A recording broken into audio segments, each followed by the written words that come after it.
Look at him. He's making the jump. It's his second time through and he hasn't even taken a hit yet. What is this kid? Some kind of cyborg? He's a wizard. Say hello to my little friend. Bienvenue au podcast Premier Visionnement.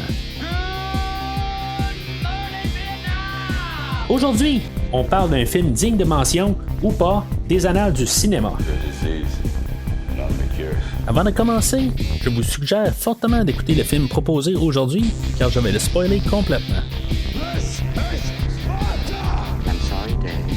Bonne écoute. Keep the change, you filthy animal. Bienvenue à Vidéo Armageddon. Aujourd'hui, on parle de L'Enfant Génial, sorti en 1989 et réalisé par Todd Holland, avec Fred Savage, Beau Bridges, Christian Slater, Luke Edwards, Jenny Lewis et Will Setzer. Je suis Mathieu. Oui, je suis une sorte de cyborg.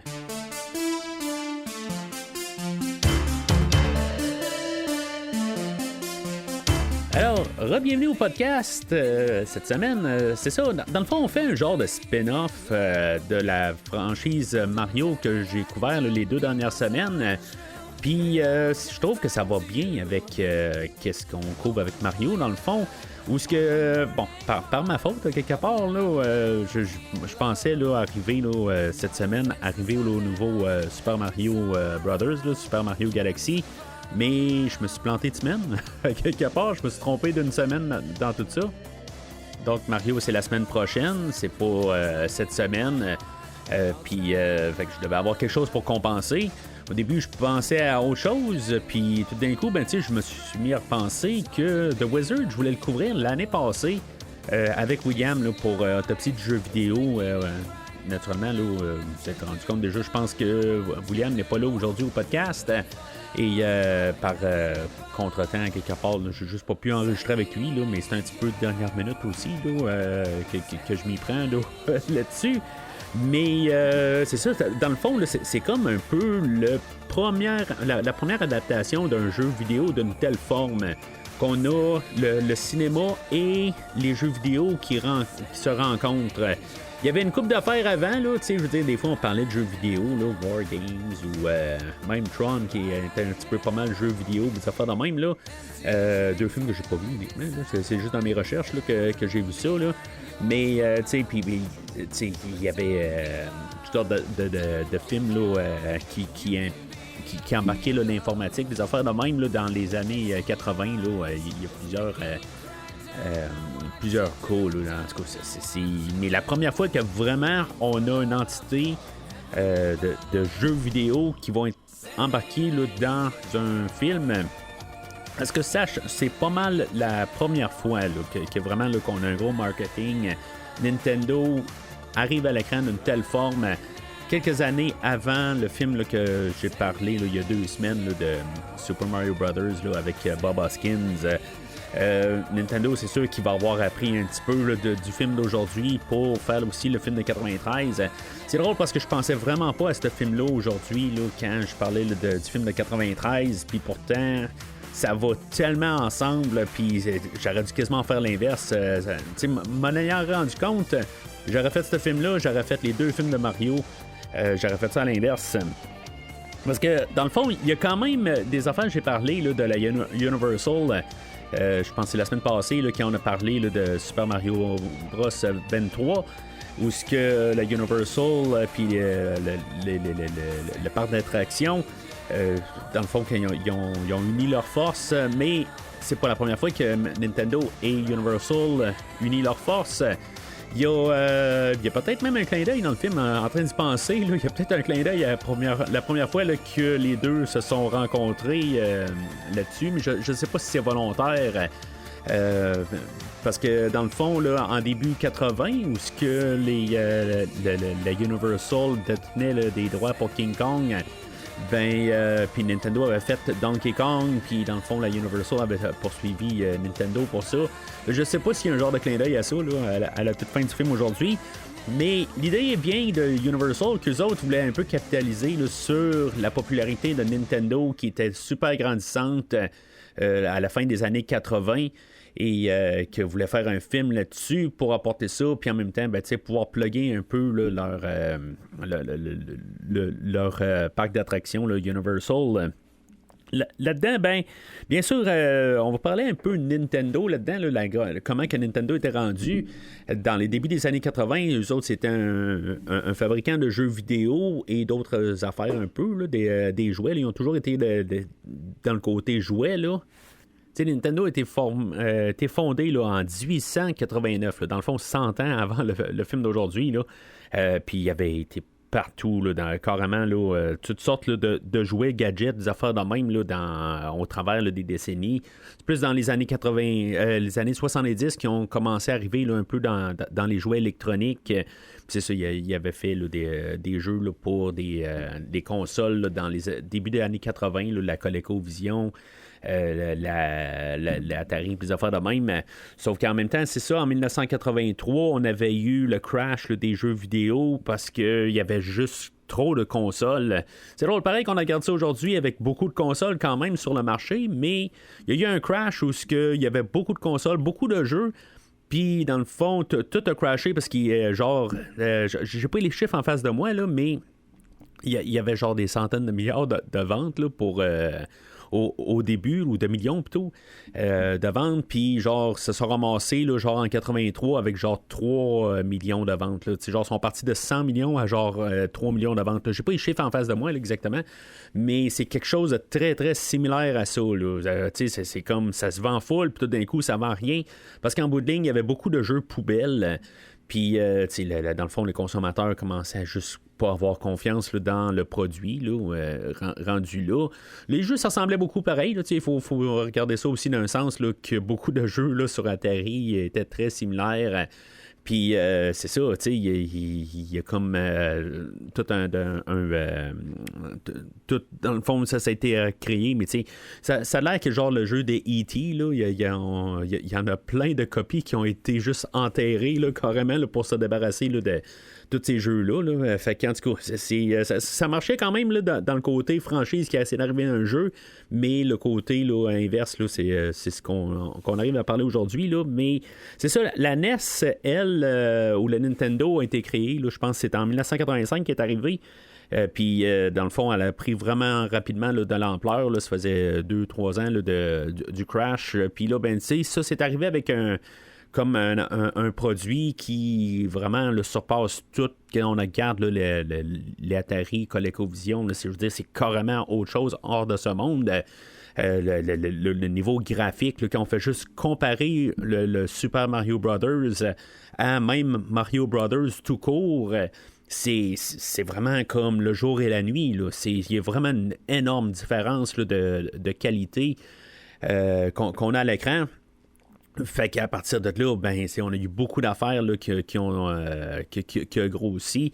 Nintendo était rendu quand même là, avec quelque chose comme 250... je pense qu'il y avait genre 150 jeux en fin 88, puis genre il y en avait 250 là, jusqu'à la fin de 88. Ça, c'est comme tous des approximatifs, parce que j'essaie de trouver des chiffres, puis je suis pas capable de trouver des chiffres exacts. Sur la quantité de jeux, là, ils vont parler de 97 là, dans le film aujourd'hui, mais en tout cas, c'est un prix qui est un chiffre qui est pris, là. Mais il y a plus que ça, là, des jeux qui sont licenciés. Il y en a qui sont pas licenciés, bien sûr, mais c'est ça, tu sais. On y voit juste un chiffre là, pour le film d'aujourd'hui, mais là-dedans, ben, c'est ça. Fait que Nintendo grossit. Bien sûr, il y a Sega puis des affaires de même là, qui essaient de prendre une partie du marché, mais Nintendo est comme la grosse machine là-dedans. Fait que Universal arrive avec l'idée, mais c'est ça, on va faire, on va capitaliser là-dessus, on va essayer de faire quelque chose, attirer tous les jeunes, puis pouvoir pouvoir les attirer là, vers leur parc d'attractions là aussi là, qui venait là, qui venait pas, mais en tout cas qui construisait puis essayait là, d'attirer là, une nouvelle génération à leur parc d'attractions. Là. Fait que le projet il a été écrit, puis il y a eu plusieurs là, de réécritures là-dedans. On a commencé à trouver les acteurs. Éventuellement, on arrive au réalisateur. Je vais parler des acteurs tantôt. Là. Mais le réalisateur, Todd Holland, pas Tom Holland. Il y a une différence. Là. Quand on le dit rapide, là, ça peut sonner comme la même affaire, mais c'est pas le réalisateur là, de Child's Play ou Vampire, vous avez dit Vampire, ou même l'acteur de Spider-Man. Non, c'est pas Tom Holland, c'est Todd Holland. Je vais juste le dire de même. C'est drôle parce qu'on va parler de Spider-Man un petit peu tantôt aussi. Mais bon, fait que c'est ça. Fait qu'on trouve ce réalisateur-là qui, vraiment comme par coïncidence, avait pas fait grand-chose. Il travaille encore aujourd'hui, mais à cette époque-là, avait fait quelques petits épisodes de télé, puis pas grand-chose d'autre.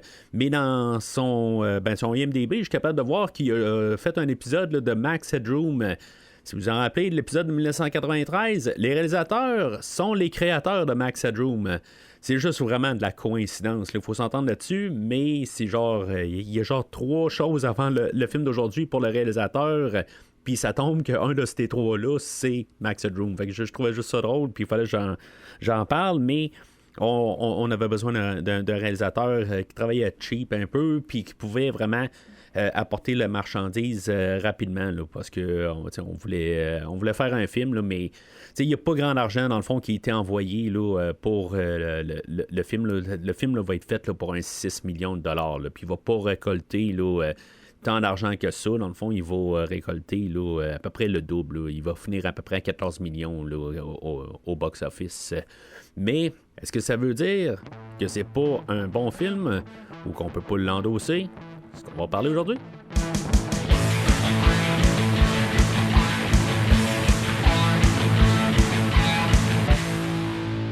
Alors, le synopsis va comme suit. C'est un petit peu plus détaillé que la norme parce qu'il y a plus que qu'est-ce qu'on voit à l'écran.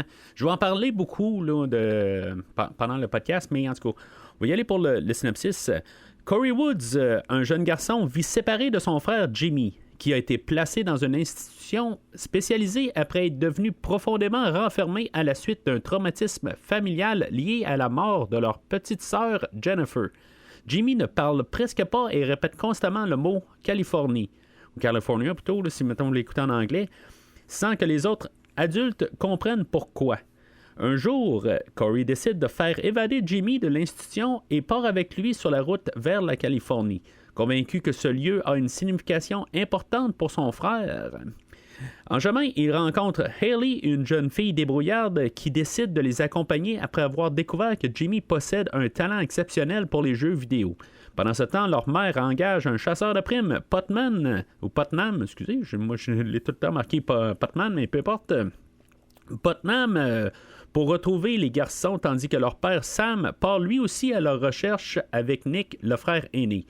Les deux groupes suivent la trace des enfants et à travers plusieurs États.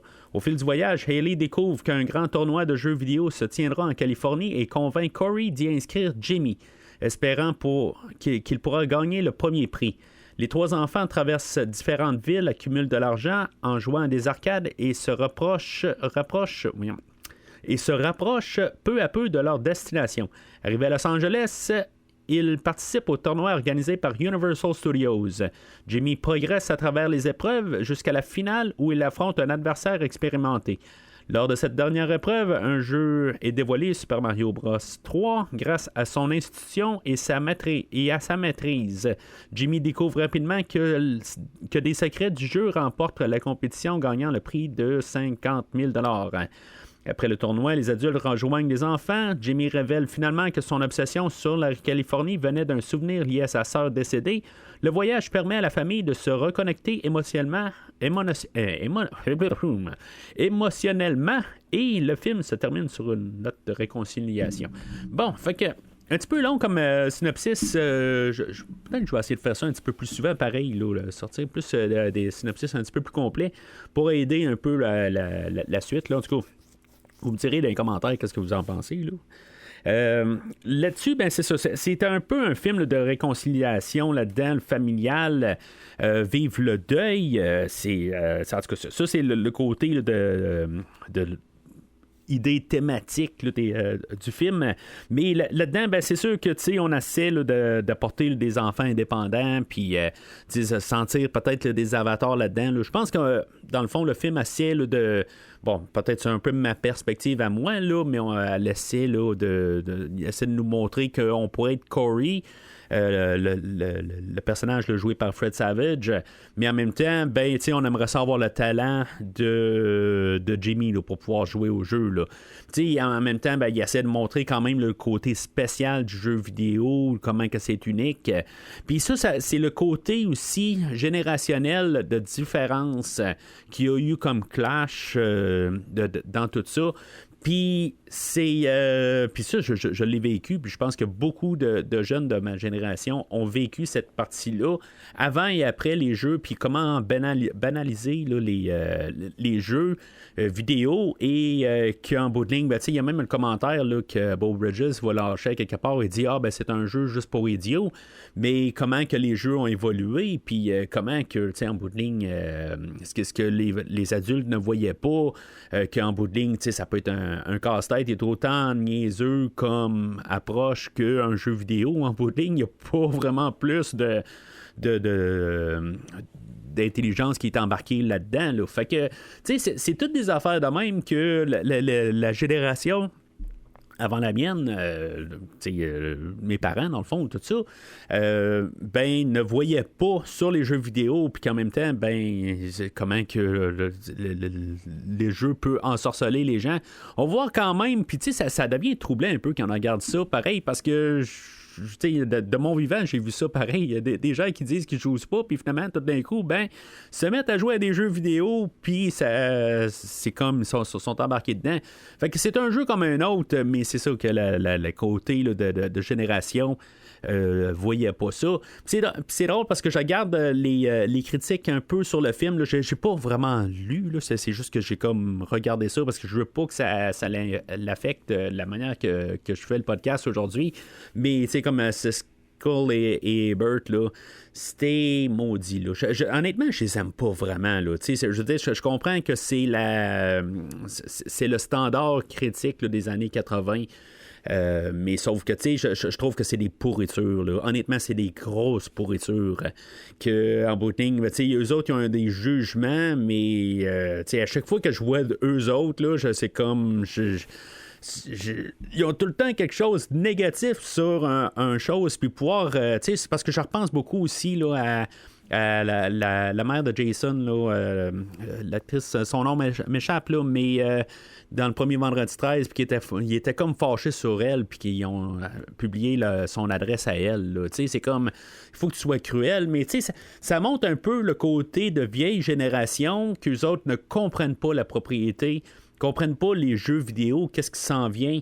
Pour eux autres, c'est juste comme des jouets pour enfants, puis pour comment que, dans le fond, qu'il y a du fun là-dedans. Fait que, c'est comme je peux utiliser ça comme idée, là, puis, je vois que c'est comme noir sur blanc, ces affaires-là, comment que comme Siskel et Ebert peuvent voir un film de même, comme, ben, eux autres, ils parlent beaucoup là, que c'est un film là, de publicité pour les jeux vidéo, mais ça l'est aussi. C'est vraiment comme une grosse publicité pour Universal et leur parc d'attraction, et bien sûr, ben, Nintendo qui vont se servir de ça comme pouvoir promouvoir là, deux affaires là, qui s'en viennent.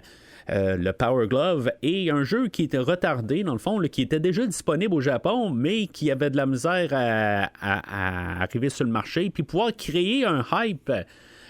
Parce que Super Mario Bros 3, à l'époque, bien qu'il était disponible au Japon, il y avait un problème là, il manquait de chips, dans le fond, un peu comme aujourd'hui, dans le fond. Là. C'est un peu la même similitude, mais il y avait de la misère à produire là, les cartouches pour elle, en tout cas, ou la manière qui était construite, là, puis il y avait un petit peu un shortage là-dessus, fait que ça retardait un petit peu la sortie là, de Super Mario Bros 3, sûrement parce qu'ils voulaient le produire en grande quantité aussi, là, puis il y a beaucoup de jeux qui ont été créés là, cette année-là. Fait que il y avait un petit retard là-dessus, puis dans le fond, ben, ils se sont dit, ben regarde, on va le pousser, on va donner un teaser, puis dans le fond, pour créer là, ce qui va probablement être le plus grand jeu sur la NES. Pas mon jeu préféré, mais si on regarde ça dans la globalité des choses, je pense que c'est le plus grand jeu là, qui est sorti sur la NES sans compétition. Je dirais un autre jeu, mais bon. Je vais en parler tantôt.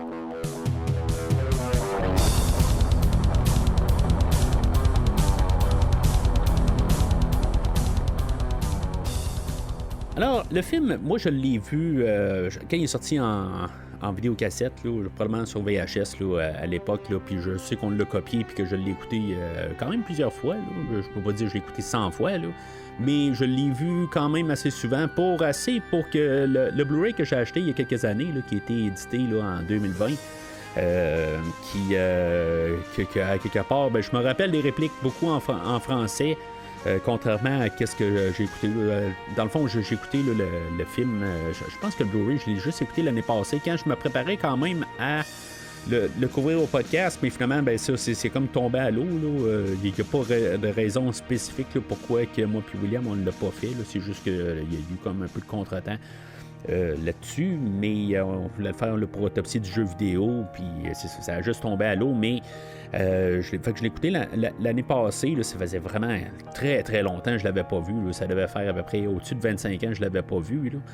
Et c'est ça, fait que je retourne aujourd'hui, mais à part cette fois-là seulement que je l'avais vu en anglais, ben toutes les répliques dans ma tête reviennent en français, là, pour la plupart. Mais entre-temps, ce film-là restait quand même tout le temps dans ma tête, parce que je suis un gros fan du groupe The Megas, que j'ai peut-être une fois ou deux parlé au podcast ici. Ben, je sais que j'en ai parlé un petit peu sur Autopsie du jeu vidéo, mais c'est comme un de mes top bands. C'est dans mon top 5. Là. C'est un band qui refait de la musique de Megaman, mais qui ajoute des paroles dessus. Puis je sais pas, ça m'allume bien raide. Tout leur catalogue, là, ils ont refait là, la trame sonore de Mega Man 2, Mega Man 3, puis ben, pour la plupart, là, c'est vraiment là, quelque chose là, de vraiment trop solide. Là. Puis que je trippe vraiment beaucoup. Là. Ils ont plusieurs affaires à côté aussi, là, mais je veux dire, j'ai été un gros fan là, de deux autres. Là, je veux dire, ça fait quelques années là, qu'ils font plus grand-chose. Fait que c'est mis de côté, mais en tout cas, pour ce groupe-là, ils font un cover là, d'une chanson là, qui joue dans le film aujourd'hui, puis dans le fond, ça l'a joué souvent là, dans mes affaires, là, Sandman Angel, puis ils utilisent beaucoup de clips du film aujourd'hui, fait qu'il y a beaucoup d'affaires qui restent dans ma tête tout le temps, puis fait que c'était comme un peu constamment dans ma tête ce film-là, puis donc pourquoi que je me l'étais procuré, là, je pense en 2021, là, quand il est sorti, là, ben, je me suis dit je vais juste aller réécouter pour le fun. Fait que en tout cas, c'est un film que j'ai quand même là, de bonne mémoire dedans, là, en tout cas pour revenir, mais c'est ça, on va l'analyser parce que dans la version qui est par Shout Factory, où qu'on a ressorti beaucoup, on a mis de commentaires audio, puis on a mis un bonus. C'est un film qui devait durer initialement 2h30. Ben, en tout cas, le montage initial faisait 2h30. Puis on a coupé, là, vous pouvez regarder le film, il dure 1h40. Fait que, il y a genre 45 minutes là, qui a été coupé du film. Puis il y a 37 minutes de ça qui se ramassent sur le Blu-ray aussi. Fait que j'ai écouté ça, puis essayé là, de tout comme replacer un peu là, les contextes. Parce que là, le film commence, puis bon, on est introduit à Jimmy, plus tard, on a toute sa famille au complet. C'est pas très clair un peu la situation familiale. Dans le fond, j'ai écouté le film 3 fois là, pour l'épisode d'aujourd'hui, pour vraiment essayer de tout comprendre la dynamique. Pour les jeux, des affaires de même, là, ça c'est correct. Là, Nintendo là-dedans, eux autres, ils gardaient le film comme. C'est pas comme Super Mario là, qu'ils vont faire. Ça, c'est plus. Oui, Nintendo est très protecteur de son image, mais en même temps, l'important, c'est qu'on ait un film familial. Puis que ça peut être. Qu'il n'y a pas un orgie de meurtre et de sexualité explicite ou quelque chose de même, là, que dans le fond, leur jeu ou le jeu plutôt sont représentés là, dans un bon contexte, puis qu'il n'y a rien là, qui est négatif alentour. Sinon, ben c'est ça, à part Nintendo, là, à part regarder ça, le fait de l'histoire, des affaires de même, là, eux autres, ils s'en foutent. Eux autres, c'est juste leurs produits qui paraissent bien. Fait que là-dedans, ben, l'histoire de toute la famille, ben, bien un petit peu difficile à comprendre, parce que c'est ça, le film, c'est ça, tout le 35 minutes coupé. J'ai un petit peu de la misère à suivre vraiment tout le contexte. Des fois, il y a juste un mot qui est pris à quelque part, puis qu'on peut tout de suite déduire. Il y a Jimmy, que lui, c'est ça, il est autiste. En même temps, il y a un traumatisme que sa sœur est morte en face de lui. Dans le fond, elle s'est noyée en face de lui, là, à quelques pieds de lui.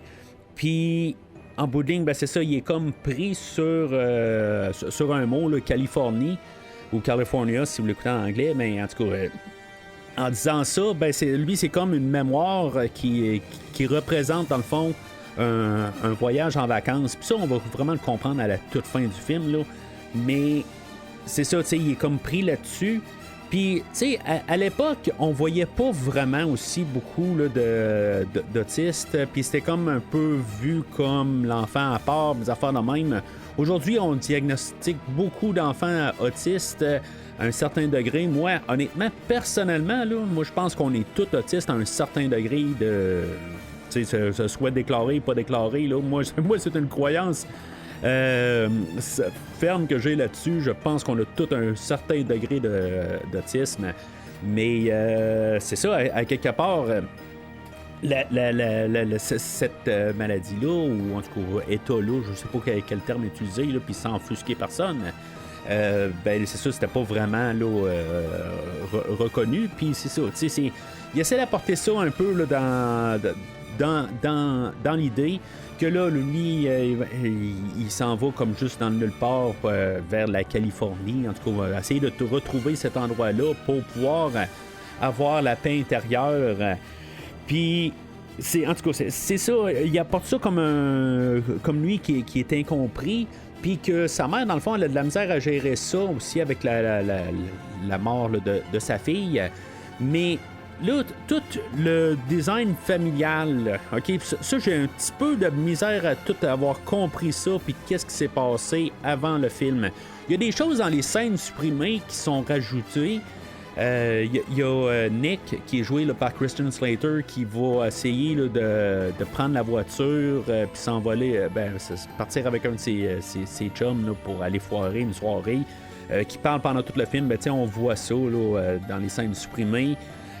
On voit aussi là, des scènes avec son frère Corey, là, qui est joué par Fred Savage, que lui, il a sa Nintendo, puis que des fois Jimmy vient chez lui, puis que dans le fond, sa mère, elle aime pas ça. Il y a vraiment comme genre à peu près une vingtaine de minutes qui sont coupées du début du film, puis qu'ils ont juste comme trouvé là, des scènes clés au travers de tout ça, puis que dans le fond, ça a l'air de quasiment nulle part où que Corey, lui, il va aller prendre son frère puis décider de partir en Californie, mais dans les scènes supprimées, on le voit qu'il veut juste voyager puis qu'il veut trouver quelque chose d'autre. On le voit avec ses amis, puis tout ça, il arrête pas de parler. Il dit « Hey, ça serait le fun, pensez-vous faire autre chose dans votre vie? » Puis lui, il dit « C'est ça, qu'il aimerait ça, juste aller se promener un peu partout, puis... c'est pour ça qu'il lance des choses au mur, puis des fois, il se ramasse carrément là, en Italie, quelque chose de même, là, plusieurs places. Puis finalement, ben, là, c'est ça. Éventuellement, il voit la Californie, puis ça l'allume avec son frère. Mais dans les scènes supprimées, on voit vraiment comme toute la dynamique. Là, dans le fond, pour faire la photo, c'est Beau Bridges, c'est le père de famille qui a eu 2 enfants. Avec une autre mère qui est décédée. Dans le fond, il y a eu Christian Slater, le personnage de Nick, puis il y a eu Fred Savage, le personnage là, de Corey, puis éventuellement, ben, il s'est remarié, puis il y a eu, genre 5 ans plus tard, quelque chose de même, là, parce que je pense qu'il y a 5 ans de différence là, entre Corey puis Jimmy, puis c'est ça, fait que dans le fond, avec sa nouvelle femme, il y a eu, avec Christine, dans le fond, il y a eu 2 enfants, des jumeaux, dans le fond. Puis c'est ça, Jennifer, elle est morte. Puis suite à ça, ils se sont séparés. Puis Christine, ben, elle, ça n'a pas été trop long. Elle s'est remariée avec un avocat. Puis c'est ça, lui, l'avocat, on le voit au tout début, ils sont comme au conseil d'une école parce qu'ils ont placé Jimmy dans une genre d'école pas de transition, mais en tout cas de soins spécialisés. Puis ils sont pas capables de le surveiller parce qu'il se sauve un peu. Honnêtement, je veux pas catcher au début que le personnage de Bateman sort avec Christine. C'est pas très clair, c'est plus clair là, dans les versions, dans toutes les scènes supprimées. Là, on le voit là, que dans le fond, il est chez elle. Puis, tu sais, dans le fond, ça fait que la mère, elle a l'air vraiment détachée. Éventuellement, tu sais, ils vont engager là, pas un chasseur de primes, là, mais quelqu'un pour les retrouver. Je vais appeler ça un chasseur de primes pareil, là, parce que lui, il vit là-dessus, puis tout ça, puis il prend vraiment là, le point là-dessus. C'est peut-être un chasseur de primes, là, je suis pas trop sûr. Puis, c'est ça, il y a comme un peu un détachement, puis en plus, qu'il reste avec un enfoiré de même qui a de l'air à comme dire, bon, moi, je n'ai assez, j'arrête pas de faire appel à la police, tout ça. C'est comme il faut que la police fasse du overtime, des affaires de même. Méchant enfoiré, là, le monsieur Bateman. Puis qu'à quelque part, ben, tu sais, en plus tard, on les voit genre à Universal qui ont l'air à juste se balader là pendant que son garçon est comme en liberté et tout ça. Mais en tout cas, ça, je vais en reparler là, pendant tout le podcast, là, un peu là, du côté parental qui semble vouloir avoir des bonnes volontés, tout ça. Mais t'as le côté avec Sam là, qui est joué là, par Beau Bridges. Beau Bridges, le frère de l'autre, puis le fils de l'autre aussi. Que j'ai déjà parlé de toute la gang au podcast. Je pense qu'il y a une fille Beau que elle aussi est actrice. Mais Jeff Bridges, ben, je pense pas que j'ai besoin de vous expliquer c'est qui Jeff Bridges. Là, je n'ai parlé plusieurs fois au podcast. Sinon, ben, Lloyd Bridges, qui était un acteur très reconnu là, dans les années 50-60, je pense. Que j'ai parlé dans le fond là, dans le commentaire audio de Pilote en l'air dans le fond. Puis je pense qu'il avait joué aussi là, dans y a-t-il un pilote dans l'avion, quelque chose de même là, Airplane ou un autre parodie là, mais dans le fond là, c'est deux générations là, de Bridges puis une troisième là, je pense là, en tout cas je connais pas du tout la fille là. Puis que dans le fond qui était reconnu, je pense que c'est le moins connu des trois là. Pour mettre ça simple là, à cette époque là puis même aujourd'hui là, je pense que Beau c'est le moins reconnu là, mais à l'époque dans le fond il faisait des films ensemble, des affaires de même là. Juste pour se donner une popularité un peu comme les Sheen ou les Douglas là, où il y a deuxième génération là, d'acteurs. Lui, c'est ça. On voit que bon, il est séparé, puis il a de la misère avec le deuil de ça, le deuil de sa séparation, puis le deuil de la perte d'un enfant. Il a comme un peu abandonné sur Jimmy aussi. Ça a l'air être très lourd comme cas. Plus tard, ils vont aussi là, partir en route pour essayer là, de retrouver Jimmy et Corey.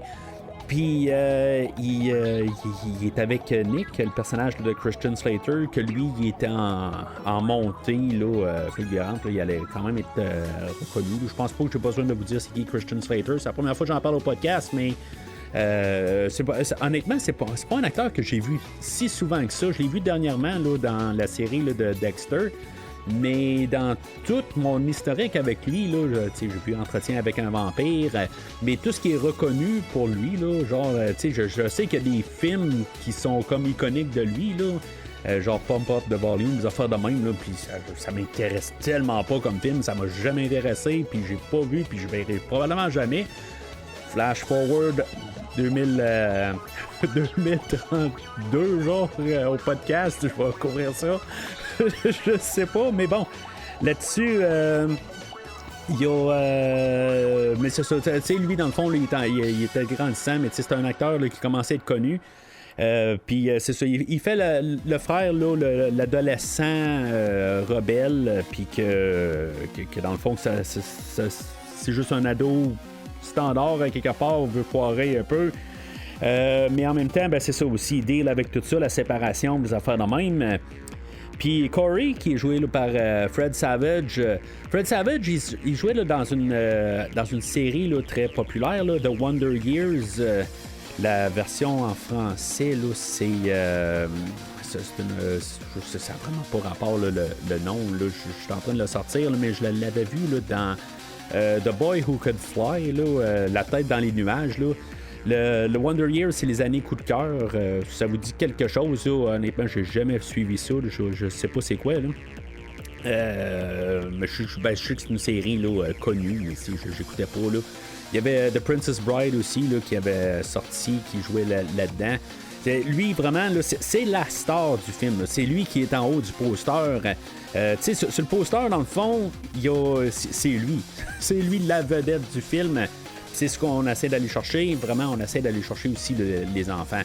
Mais c'est ça, son personnage, lui, il essaie là, d'aller... c'est seul qui est vraiment comme conciliant avec son frère Jimmy, puis qu'en bout de ligne, ben, que la famille s'est séparée, puis que lui, il essaie de recoller les morceaux. Fait que, tu sais, en bout de ligne, ben, il veut le mieux pour son frère, puis, tu sais, même s'il ne comprend pas à 100%, c'est ce qu'il veut, là. Alors, au travers de ça, ben, on a la musique de J. Peter Robinson, puis c'est pas ce que vous écoutez, dans le fond, là, depuis le début. Là, vous êtes peut-être déjà rendu compte là, que c'est pas ça que j'ai mis en arrière-plan. Là, j'ai pas accès là, à la trame sonore. Ben, j'ai la trame sonore que j'ai pu écouter sur YouTube, là, parce que je l'ai écouté quand même, juste pour au moins mieux entendre la trame sonore, puis pas entendre juste des chansons musicales. Comme Send Me an Angel là, par Real Life, des affaires de même, là, puis la tune horrible de fin. Là, en tout cas, c'est. Puis la trame sonore là, de J. Peter Robinson, là, ben, non disponible sur YouTube, mais c'est parce qu'il y a il y a beaucoup d'affaires de même là, sur YouTube où on trouve des trames sonores, mais comme ripées du film, puis que dans le fond, ils ont essayé là, d'extraire juste la musique, là, mais on entend plein là, de sons du film ou des extraits du monde qui parle, des affaires de même. Là, fait que ça aurait été trop... ça remet en contexte dans le film, mais en tout cas, pour faire jouer là, dans le fond du podcast, c'est un peu difficile. Fait que... c'est pour ça que vous écoutez d'autres choses là, de trame sonore là, de jeux vidéo là, qui sont dans le film aujourd'hui. Là, juste pas des... juste des remixes, là, tout simplement, pour que ce soit écoutable. Mais sinon, la musique là, de J. Peter Robinson, honnêtement, là, c'est vraiment là, du bon marché de musique. Là. C'est horrible. On dirait du Harry Manfredini. Le gars qui fait de la musique là, pour Vendredi 13 là, que je parlais tantôt, là, mais dans le côté négatif, c'est juste que sa musique là, de Manfredini, là, comme quand il a fait une trame sonore là, pour Jason Goes to Hell. Là. Je parle pour ça, je parle pas là, des 6 premiers films, là, je parle plus du côté là, quand il est devenu juste clavier. Puis ça sonne comme ça. Quand il y a des scènes d'action, qu'on essaie de faire du drame, là, tout ça, là, mais c'est. Puis elle est horrible, là, la trame sonore là, de Jason Goes to Hell. Mais dans le film aujourd'hui, ben c'est ça. C'est ça pour ça. Sinon, c'est vraiment là, de la musique bon marché. Que c'est clair que le réalisateur a trouvé un compositeur puis a dit écris-moi de la musique triste. Écris-moi de la musique joyeuse. Tu sais, c'est comme. C'est juste ça, pis c'est comme collé dans le film. Je suis même pas sûr que c'est vraiment fait pour le film d'aujourd'hui, la musique. Là. Vraiment, honnêtement, là, je la trouve vraiment horrible. Puis même, tu sais, les chansons, là, c'est Send Me an Angel. Je pense que c'est parce que c'est The Megas qui l'ont refait, là. Que j'aime beaucoup cette chanson-là. Si, mettons, c'était pas ça, je sais pas si je l'aimerais. Ben, c'est une musique que je pense que, tu sais, cette chanson-là spécifique, je reviens beaucoup à ce film-là. À l'époque, c'est juste que quand je l'ai réécouté là, pour la version originale, là, parce que Megas ont vraiment une autre version, là, quelque chose de différent. Là, le chanteur est vraiment pas dans la même gamme, là, fait que c'est vraiment différent. Là. Mais comme c'est vraiment la version 80, là, elle est pas mauvaise non plus, là, mais tu sais, c'est vraiment corny, là, c'est vraiment c'est 80 là. Mais c'est ça. C'est le côté musical, là, c'est pas un succès là, dans le film aujourd'hui. Mais c'est ça. Je sais que le monde tienne des fois là, la nostalgie à cœur, puis en mettant nostalgie, c'est pas, ne résulte pas en qualité. Ça, c'est ce qui est important aussi à comprendre aussi. J'essaie de me détacher le plus possible. Puis, en tant que tel, la trame, je suis pas vraiment attaché. Là, c'est pas quelque chose que j'aurais entendu par la suite. Là, mais, la trame sonore aussi, ça me faisait penser un peu à la trame sonore là, de Kickboxer avec Jean-Claude Van Damme là, de 1989, la même année, là, cette fameuse année là, où il y a tellement d'affaires qui sont sorties. Là. Mais la trame, c'est ça, elle va chercher un peu là, des échantillons un peu partout là, de quelque chose qu'il y avait dans le temps. Là. Puis comme des idées aussi qu'il y avait dans le temps, là, comme les ados là, qui peuvent partir dans le monde de même, là, puis pas de conséquences ben là-dedans, tout ça.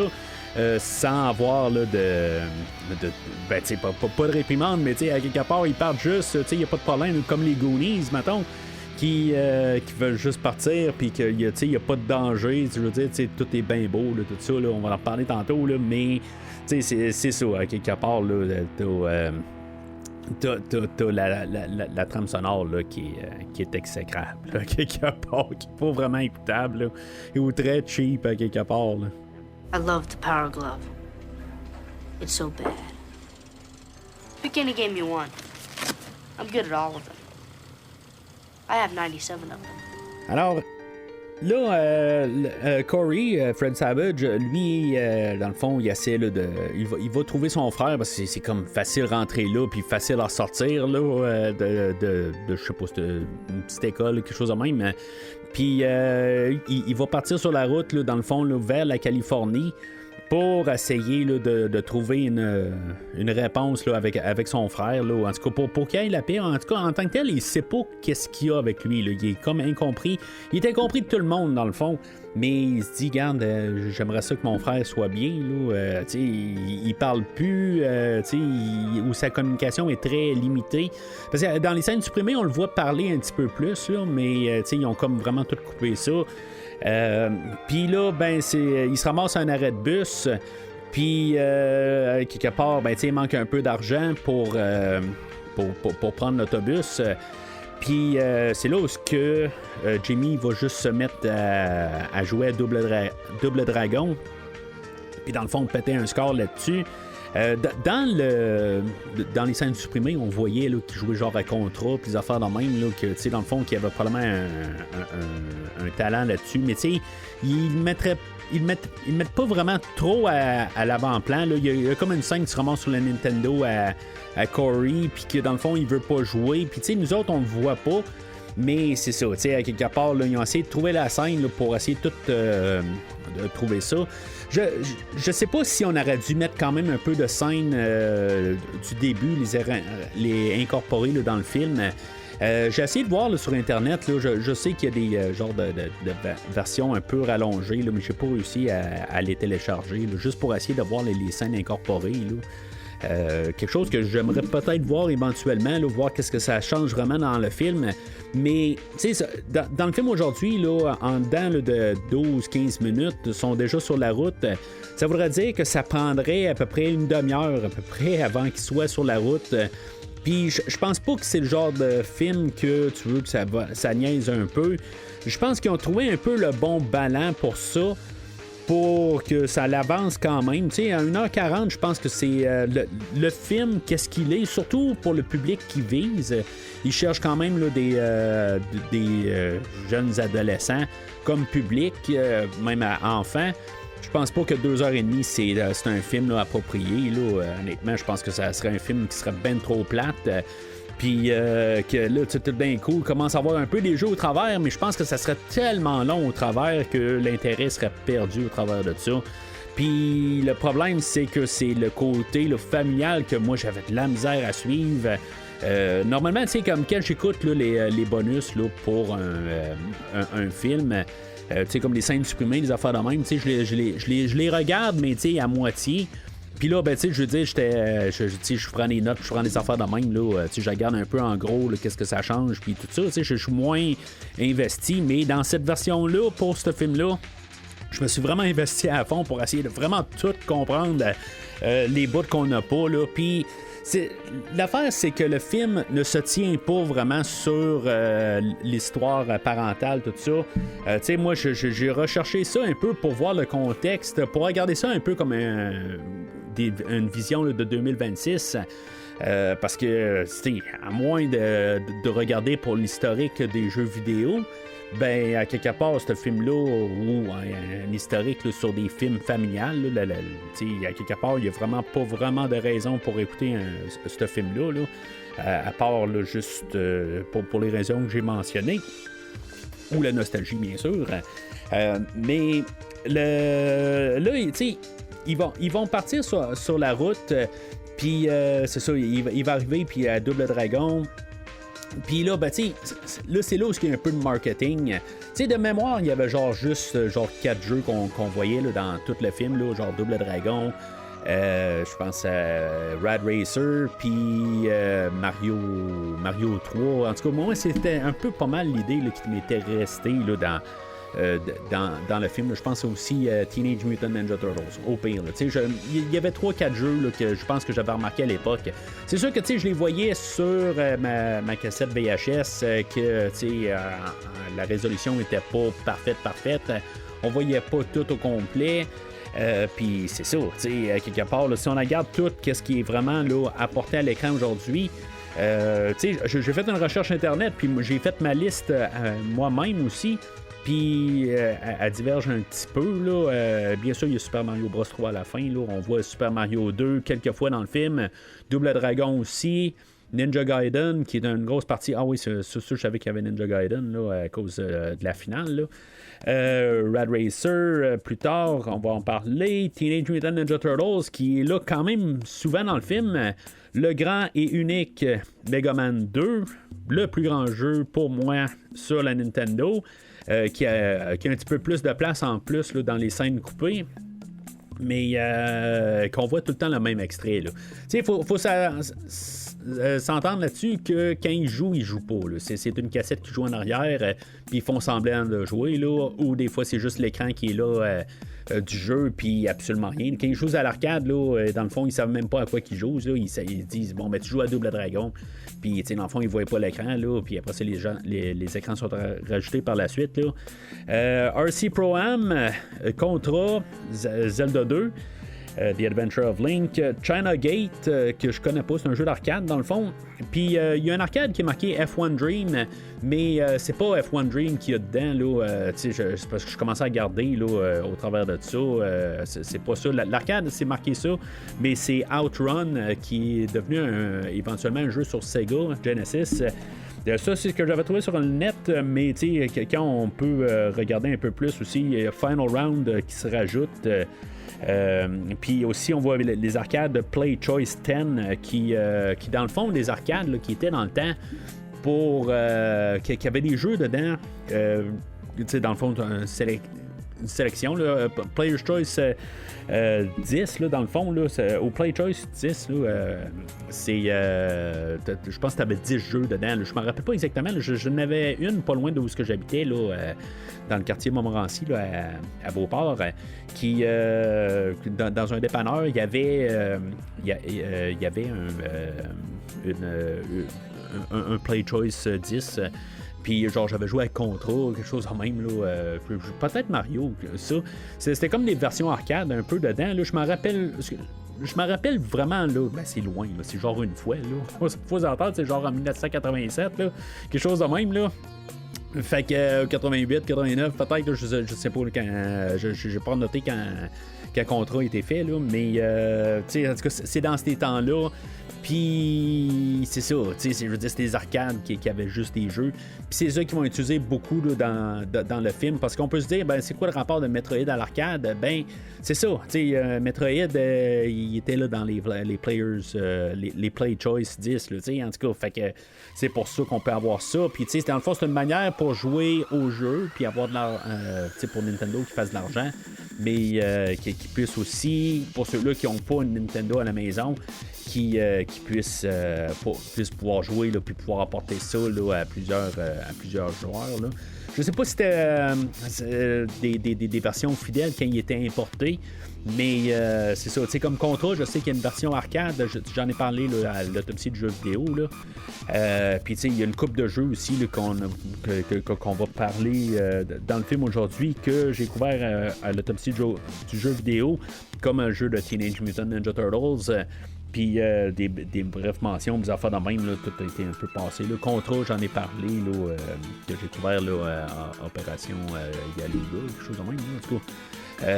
Fait que c'est ça, vous pouvez toujours refouiller là, dans le catalogue là, de autopsie de jeux vidéo. C'est un peu mitoyen comme podcast, dans le fond, là. Mais c'est ça, en tout cas, fait que c'est là qu'on a l'introduction du personnage là, de Hayley, là, qui est joué là, par Jenny Lewis, qui n'a aucune parenté avec Jerry Lewis, là, acteur ou chanteur. Là. Mais elle, dans le fond, elle va devenir éventuellement juste... elle va lâcher la carrière d'actrice. Elle va avoir joué dans quand même pas mal d'affaires, là, dans Pleasantville, 98, jusqu'à 2015, jusqu'à va jouer dans quelque chose, là, mais A Very Merry Christmas, là, je sais pas exactement c'est quoi l'émission spéciale, mais sinon, ben, c'est beaucoup de carrière musicale qu'elle a là, à partir là, de vers 2000, là, il y a beaucoup juste de la musique, là, Rilo Kelly, c'est un band qu'elle a formé, ou Jenny Lewis tout court, là, en tout cas, elle est partie là-dedans, là, abandonnée là, la carrière d'actrice, comme beaucoup d'actrices ont fait là, dans les années 80, là, éventuellement, là, ils ont toutes relâché. Je n'ai parlé plusieurs fois là, au podcast. Là. Mais elle, c'est ça, son personnage, un peu comme aussi là, nos deux autres personnages, là, Corey et Jimmy, qu'eux autres sont comme partis, dans le fond, là, à l'aventure. Tu sais, aucun danger. Puis elle aussi, il essaie de montrer comme une fille forte qui est capable là, de... Ben, tu sais, qui a beaucoup de ressources, des affaires de même, là. Puis que, tu sais, c'est toujours un petit peu nébuleux. On est comme toujours un peu sur une... on sait pas exactement d'où qu'elle vient, là. Tu sais, à quelque part, on va elle va comme idolâtrer sa mère en disant, bon, ben c'était une showgirl... puis éventuellement, ben, on va comprendre que peut-être que c'était une prostituée, peut-être, ou peut-être pas. Un bout, elle va dire qu'elle a eu craps, mais pas une... ça peut être vu comme elle a eu une dépendance au jeu, mais en même temps, est-ce que c'est crabs ce qu'elle voulait dire? C'est ça, tu sais, crabs, là, c'est des morpions, là, c'est des maladies, les MTS, là. Fait que, tu sais, c'est comme... je sais pas, tu sais pas exactement tout ce que... tout son background, quelque part, elle dit que son père est sur la route, mais on le voit jamais, son père. Puis, tu sais, à la toute fin, même, elle revient avec eux autres, tu sais. Fait que... C'est très un personnage qu'on connaît pas, mais elle est débrouillarde. Ça, c'est clair qu'elle est débrouillarde, mais bon, elle a peut-être un... Je pense pas qu'elle a un passé sombre. C'est pas ce qu'ils vont démontrer, mais je veux dire, elle a des connexions. Là, le personnage de Spanky, là, qui est joué là, par Frank McRae, là, que j'ai parlé quelques petites fois là, au podcast, dont justement un autre film de 1989, License to Kill, film de James Bond. Puis que lui aussi, je l'avais vu quand même plusieurs fois là, dans ce temps-là, le pile non comprise. C'était comme son grand temps, là, je pense, là, cet acteur-là. Là. Mais bon, le personnage de Jenny, c'est ça. Elle va se brocher à eux autres parce qu'elle elle veut se retourner vers chez elle, elle reprend l'autobus. Je sais pas exactement pourquoi qu'elle était là, mais en tout cas, elle est là. Puis elle voulait trouver une manière là, de... C'est ce qu'elle veut, c'est essayer de trouver un genre de job ou trouver de l'argent quelque part. Je sais pas pourquoi qu'elle le fait pas alentour de chez elle, pourquoi qu'elle doit aller à l'autre bord du pays pour ça. Puis en tout cas, c'est pas très clair. Puis c'est correct, quelque part, c'est pas ça le but. Faut pas vraiment se poser trop de questions alentour. Ça, je pense que ce qui était un peu important... dans l'idée là, que c'est dans le fond c'est trois personnes qui viennent ensemble pour faire un genre de road trip, road movie, là-dessus. Puis, tu sais, dans le fond, on veut juste rebaisser un peu l'âge là, pour ça. C'est pas un film d'adolescent ou un film d'adulte. C'est juste 3 enfants qui se lancent dans le monde. Puis finalement, ben, ils vont croiser des jeux vidéo, puis trouver une manière là, de faire de l'argent à chaque fois. Éventuellement, parce que là, c'est ça, ils vont découvrir que Double Dragon, il est super bon, puis ils vont se servir de ça pour pouvoir avoir de l'argent, pour pouvoir avoir des transports, pour se rendre vers la Californie. Puis éventuellement, ben, Ellie, elle va dire ça, ouais, mais il est bon dans les jeux, ben, tu sais, peut-être qu'on pourrait aller à la compétition, le Video Armageddon, qui va être dans 3 jours à Los Angeles. Fait que, tu sais, ils vont se diriger vers là. Mais il va y avoir plein là, d'obstacles là, dans leur chemin. Éventuellement, ben, ils vont partir là, dans l'arrière là, d'un camion, mais ils vont se faire voler leur argent. Puis ça va être pas mal la thématique tout le temps, ça va faire voler leur argent. Éventuellement, ben, ils vont pogner là, des 3 bombes là, qu'eux autres vont perdre leur gageure, puis que finalement, ben, ils vont les rattraper plus tard, puis qu'ils vont y voler tout leur argent. Ils vont voler la calotte aussi. Qui va être important, dans le fond, comme détail, pour dire à Beau Bridges puis à Slater qu'ils sont sur la bonne piste, puis vers où ils s'en vont. L'autre côté, ben, eux autres... Bridges puis Slater, eux autres, ils vont croiser plusieurs fois là, le personnage là, de Putnam qui, dans le fond, ça va devenir super violent leur affaire. Ça commence par un Putnam que lui, ben, tu sais, bon, c'est un con. Je peux pas dire qu'il est incompétent. Là, souvent, où je lis les affaires, ils disent qu'il est incompétent. Il est très compétent, dans le fond, parce qu'il trouve des affaires que nulle part il peut avoir découvert qu'ils s'en vont vers la compétition de jeux vidéo, puis tout d'un coup, il arrive, il dit, bon, ils s'en vont vers une compétition de jeux vidéo, mais c'est ça où, c'est comme... ben, je pense qu'il a croisé Lucas à quelque part. Je suis pas trop certain, parce que vers la fin du film, Lucas est capable de dire à lui qui s'en ben, pour les cibler, pour que Putnam court après, là. Mais, tu sais, c'est ça, tu sais, il y a des bouts manquants, tu sais, je pense que même dans les scènes supprimées, pas tout est là. Mais en même temps, c'est ça, tu sais, pour avoir un flair, là, il y a un flair d'enfer, là, puis tu sais, il sait poser les bonnes questions, il appelle aux bonnes places, des affaires de même pour retrouver Jamie une coupe de place. Fait que, tu sais, ça, c'est... je trouve qu'en tant que tel, il est compétent, mais il est très con.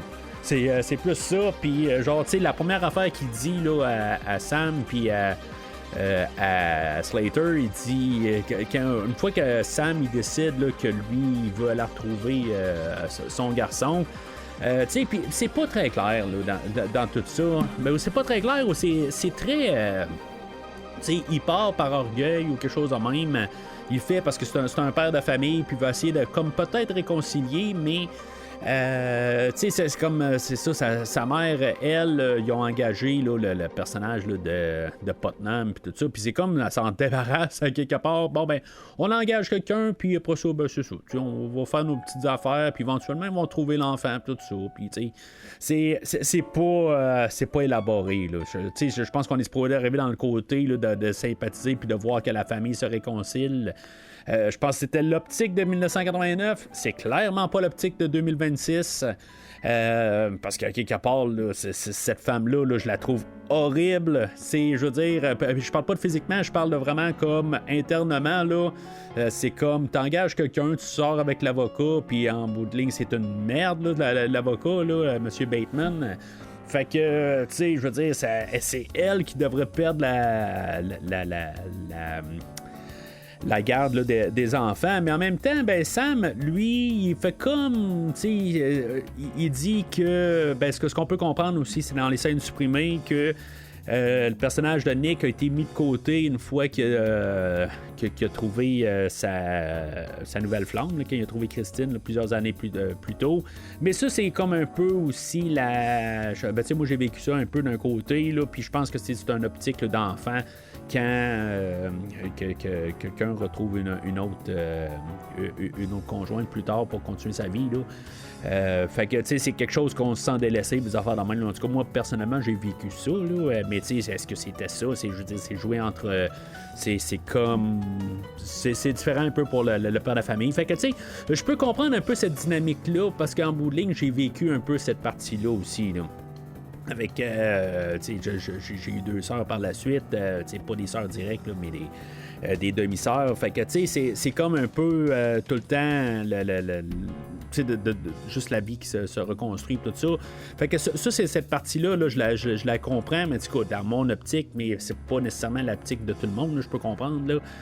Moi, ça s'est vécu beaucoup plus beau là, que qu'est-ce que les autres ont vécu dans le film. Puis, tu sais, ce qu'on peut comprendre dans tous les personnages, c'est qu'il y a personne de parfait. Puis c'est ça qui est quand même le fun, c'est que c'est pas tout rose. Puis, tu sais, le personnage de Sam n'est pas plus rose que...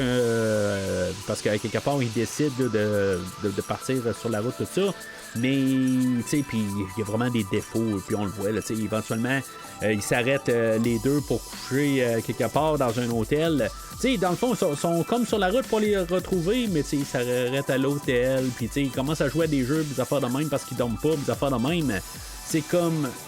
Slater est capable de conduire, pourquoi qu'il conduit pas, tu sais, puis que dans le fond vous roulez pas jour et nuit. Vous avez l'avantage sur Putnam, vous êtes 2 à la voiture, puis pourquoi vous relayez pas, tu sais, vous savez où qu'ils s'en vont éventuellement, ou tu sais, en tout cas, en même temps, c'est où qu'ils sont, des affaires de même, là, tu sais, ils peuvent passer tout droit, des affaires de même, c'est ça, tu sais. Fait que là-dedans, ben Putnam, il va crever les pneus à Sam, puis là, ben l'autre va ressortir éventuellement. Ça,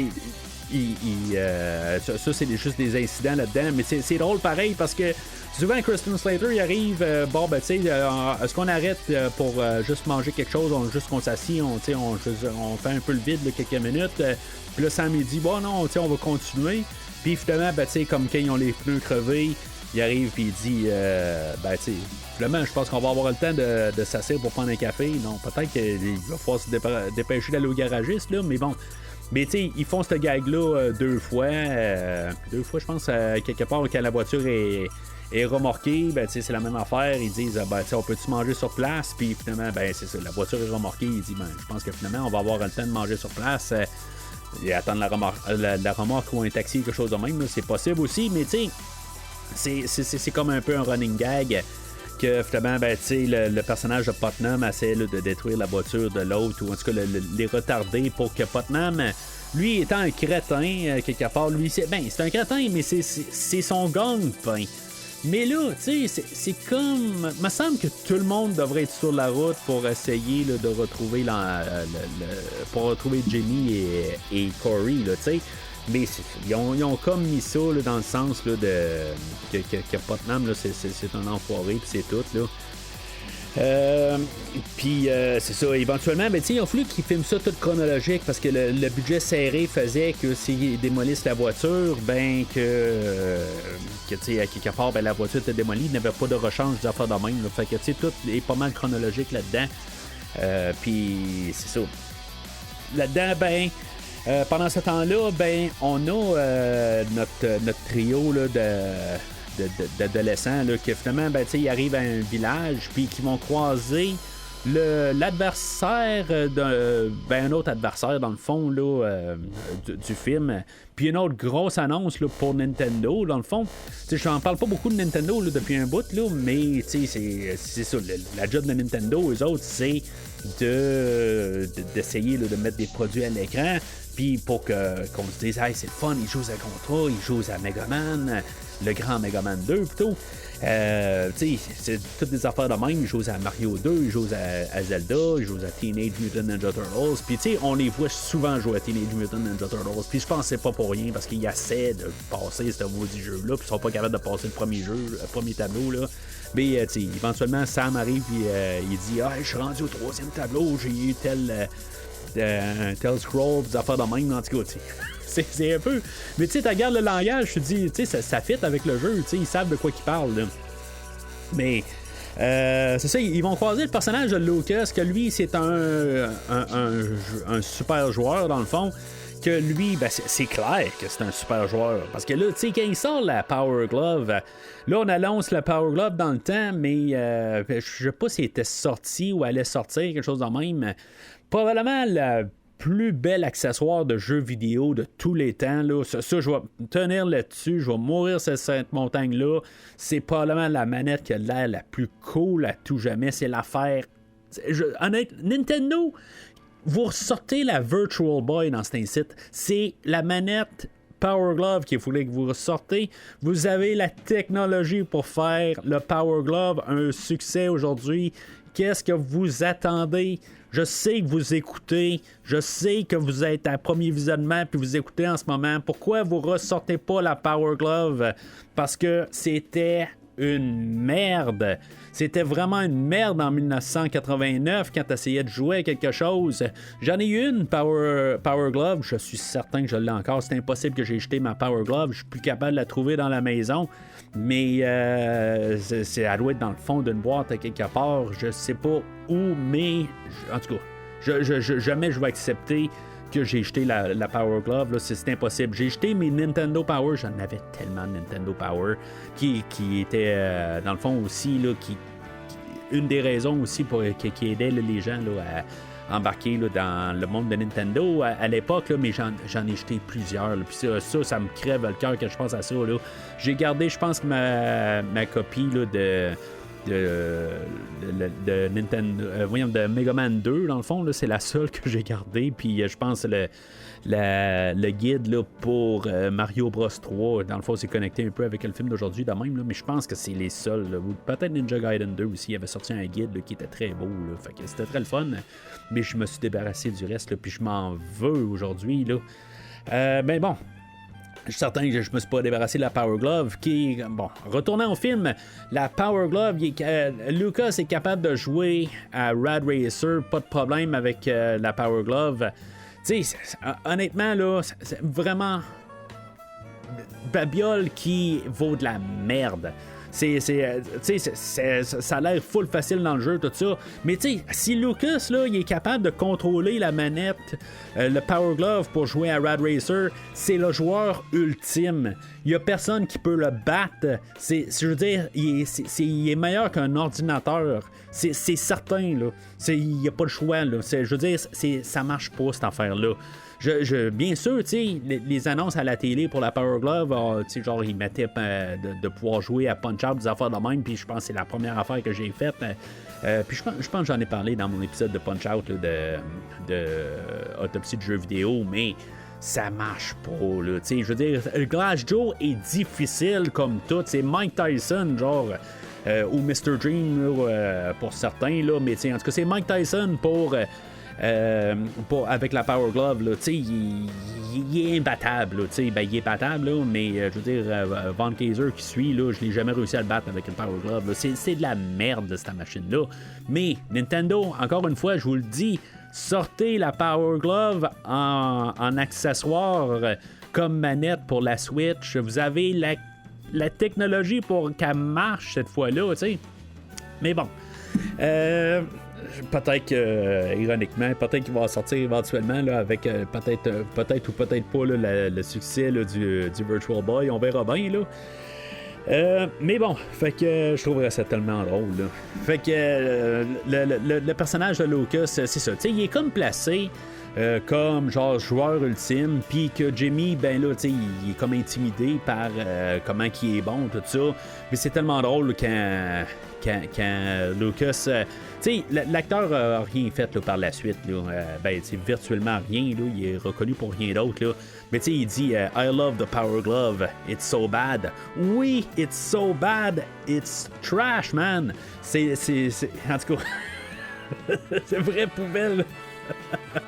Mais le look, je vais tenir là-dessus, c'est l'accessoire la plus hot qui existe, là, tant qu'à moi, là, dans le royaume des jeux vidéo. Mais c'est ça, fait que c'est plus une question d'orgueil. Puis tu sais, Lucas qui quelque part il est contre Jimmy, là, ben tu sais, c'est ça, c'est juste d'orgueil quelque part, puis même jusqu'à la fin du film, là, c'est comme il aime pas Jimmy, mais on sait pas pourquoi, parce qu'il l'a jamais vu jouer. Carrément, tu sais, fait que c'est juste un côté d'intimidation, des affaires de même, là. Mais c'est ça. Fait que c'est pas mal ça, là, tout le long du film, là, tout le deuxième acte, là. On se promène un peu partout, on arrête des places, on joue à des jeux, on fait de l'argent pour pouvoir continuer, mais finalement, on se fait voler tout notre argent jusqu'à temps qu'il arrive finalement à Los Angeles. Wow. Ladies, gentlemen, children, siblings, animals. This is the day that our 3 contestants will fight. They are going to have to play a game that they have never, ever played before. I give you Video Armageddon. 2, 1, ignition. So I give you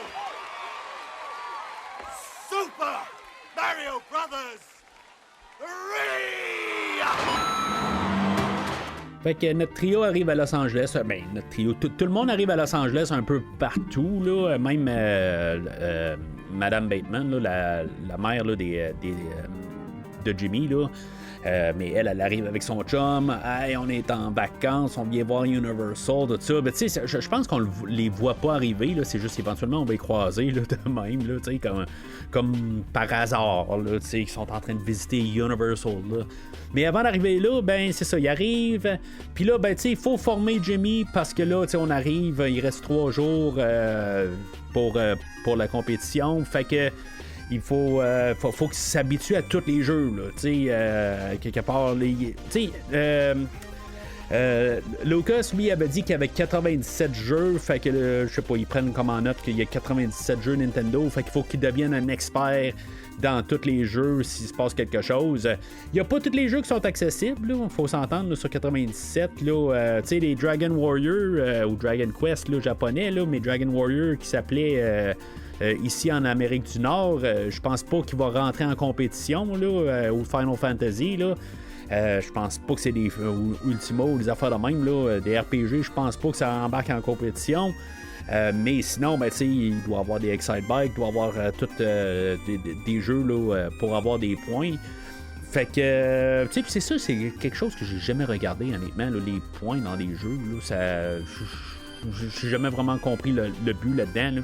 C'est plus le côté arcade, des affaires de même, là, mais tu sais, c'est comme ça, c'est la mesure qu'ils vont choisir dans le film là, pour ça.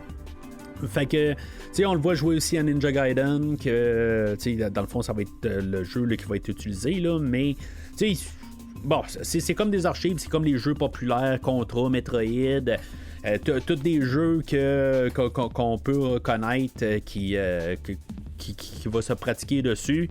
Mais tu sais, honnêtement, en 3 jours, c'est impossible. C'est impossible de devenir un expert sur n'importe quel jeu. Ben, sur n'importe quel, tu peux faire Contra d'un bout à l'autre. Coûte très cher à l'arcade. Par contre, là, tu sais, que t'es sur la NES, ça va, tu fais le truc des 30 vies, puis c'est correct. Mais tu peux pas faire le truc des 30 vies là, à l'arcade. Fait que, tu sais, à moins qu'il y ait des. Je sais pas, tu payes une telle heure, puis, tu sais, genre, tu payes, mettons, 10$ par heure ou quelque chose de même. Ben, tu sais, le personnage de Hayley, quand il arrive à Los Angeles, elle va contacter là, le personnage là, de Spanky, qui est joué là, par Frank McRae, que je parlais tantôt. Puis, tu sais, dans le fond, elle va lui dire comment engager là, sur une table là, de. Je sais pas comment ça s'appelle, ce jeu-là. Là, c'est des dés, là, puis tu mises sur tel chiffre, tout ça. Il va faire genre 400$, puis elle va y laisser 10$. Je sais pas c'est quoi là-dedans. Puis, tu sais, je sais pas là, de garder là, quelque chose là, de sombre ou quelque chose de même, là. Mais, tu sais, il est comme super naïf. Tu sais, c'est comme. Il l'aide à gagner, mais en bout de ligne, là, il laisse 10$ là, sur le 400$. Là. Tu sais, puis c'est un peu tout ça. Elle est toujours en train de lui demander des faveurs, puis c'est comme, il dit, bon, oui, il n'y a pas de problème, tu sais.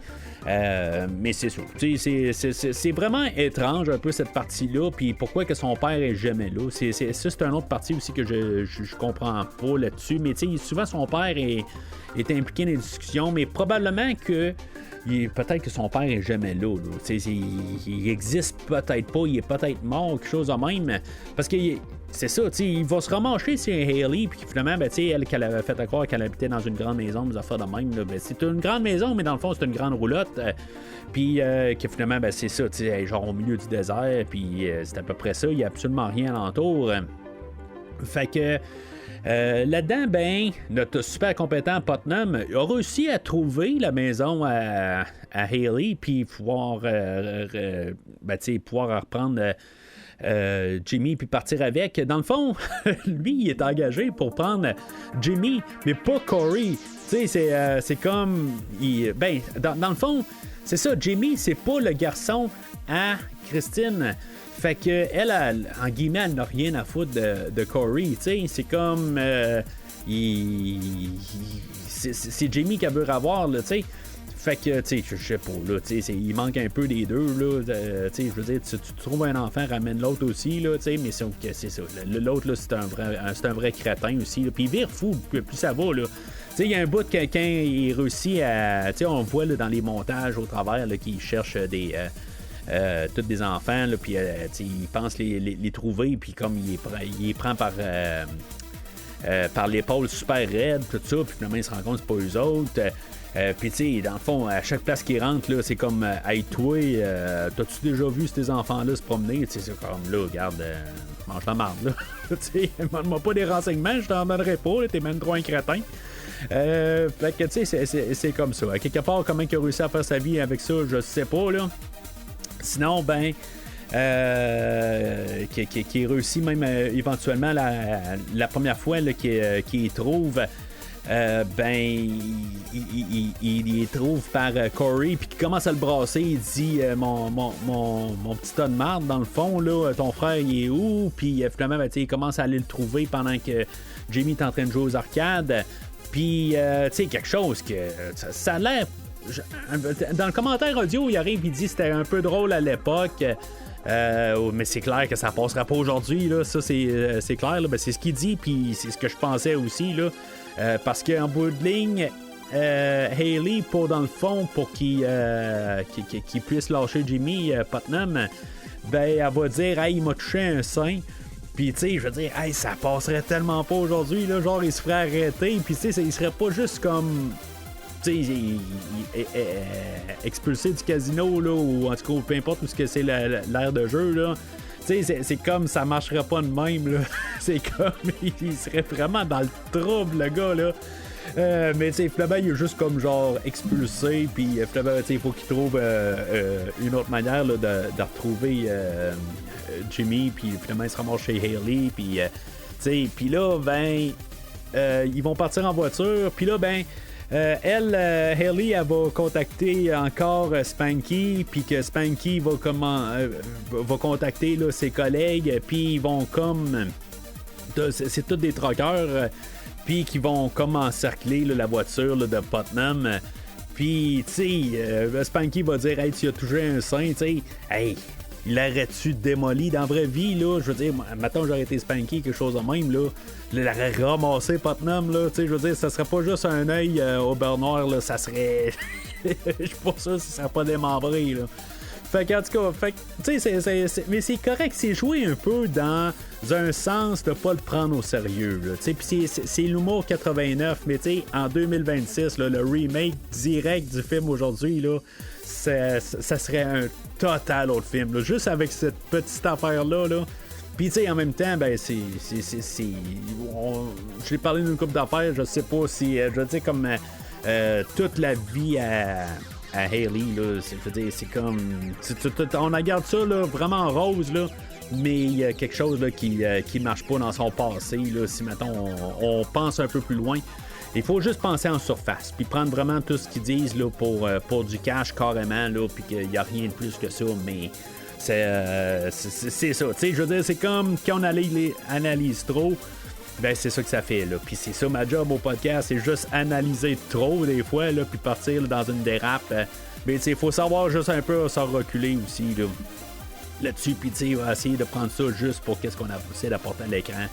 Puis c'est comme ça que je vais juger ça. Fait que c'est ça. Fait que On se ramasse où finalement, il faut se dépêcher pour aller à la compétition. Fait que, tu sais, encore une fois, Hayley elle va demander à Spanky, tu peux-tu appuyer sur l'accélérateur parce que là, tu sais, il faut se dépêcher pour arriver rapidement là, à la compétition. Puis, tu sais, Spanky va dire, ben là, tu sais, je vais pogner une contravention. Puis finalement, ben, tu sais, dans les scènes coupées, on voit qu'il pogne une contravention, tu sais. Puis tu sais, ça le dérange pas, il est vraiment content là, d'avoir rendu service à Hayley et ses amis, là. Puis qui rentre à Universal, qu'on sait pas comment, on se dit, ben ça coûte de l'argent pour rentrer à Universal, puis je pense qu'il faut t'accompagner, les affaires de même. Mais tu sais, Hayley, elle voit quelqu'un qui ressemble... il ressemble-tu à Michael Jackson?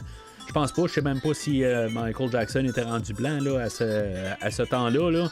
Fait que elle va crier, elle va voir quelqu'un qui est juste en cuir noir, puis elle va dire hey, c'est Michael Jackson. Il ressemble plus à Demon là, de Vendredi 13 5 là. Mais c'est pas Demon là, mais en tout cas vous savez sûrement du personnage que je parle là. Mais qui joue aussi dans Return of the Living Dead. Puis c'est ça, fait que ils font une diversion puis ils réussissent à rentrer à Universal. Puis là, ben c'est ça. On a eu beaucoup d'annonces pour Nintendo tout le long du film. Puis là, ben c'est là, c'est vraiment de la publicité pour Universal. On se promène dans toutes les rues là-dedans, puis on voit là, toutes les Universal Monsters. C'est un peu un clash de génération. Comme j'ai dit, là, c'est comme eux autres essaient d'aller rechercher aussi, comme qu'est-ce qui était...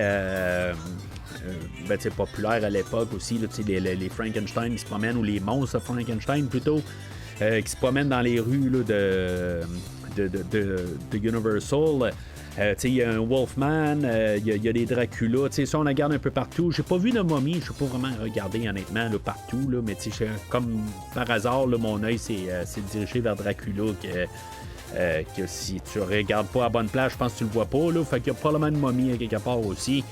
Mais tu sais, en même temps, ben, ce qu'on veut montrer, là, c'est les attractions aussi, là, comme King Kong, des affaires de même.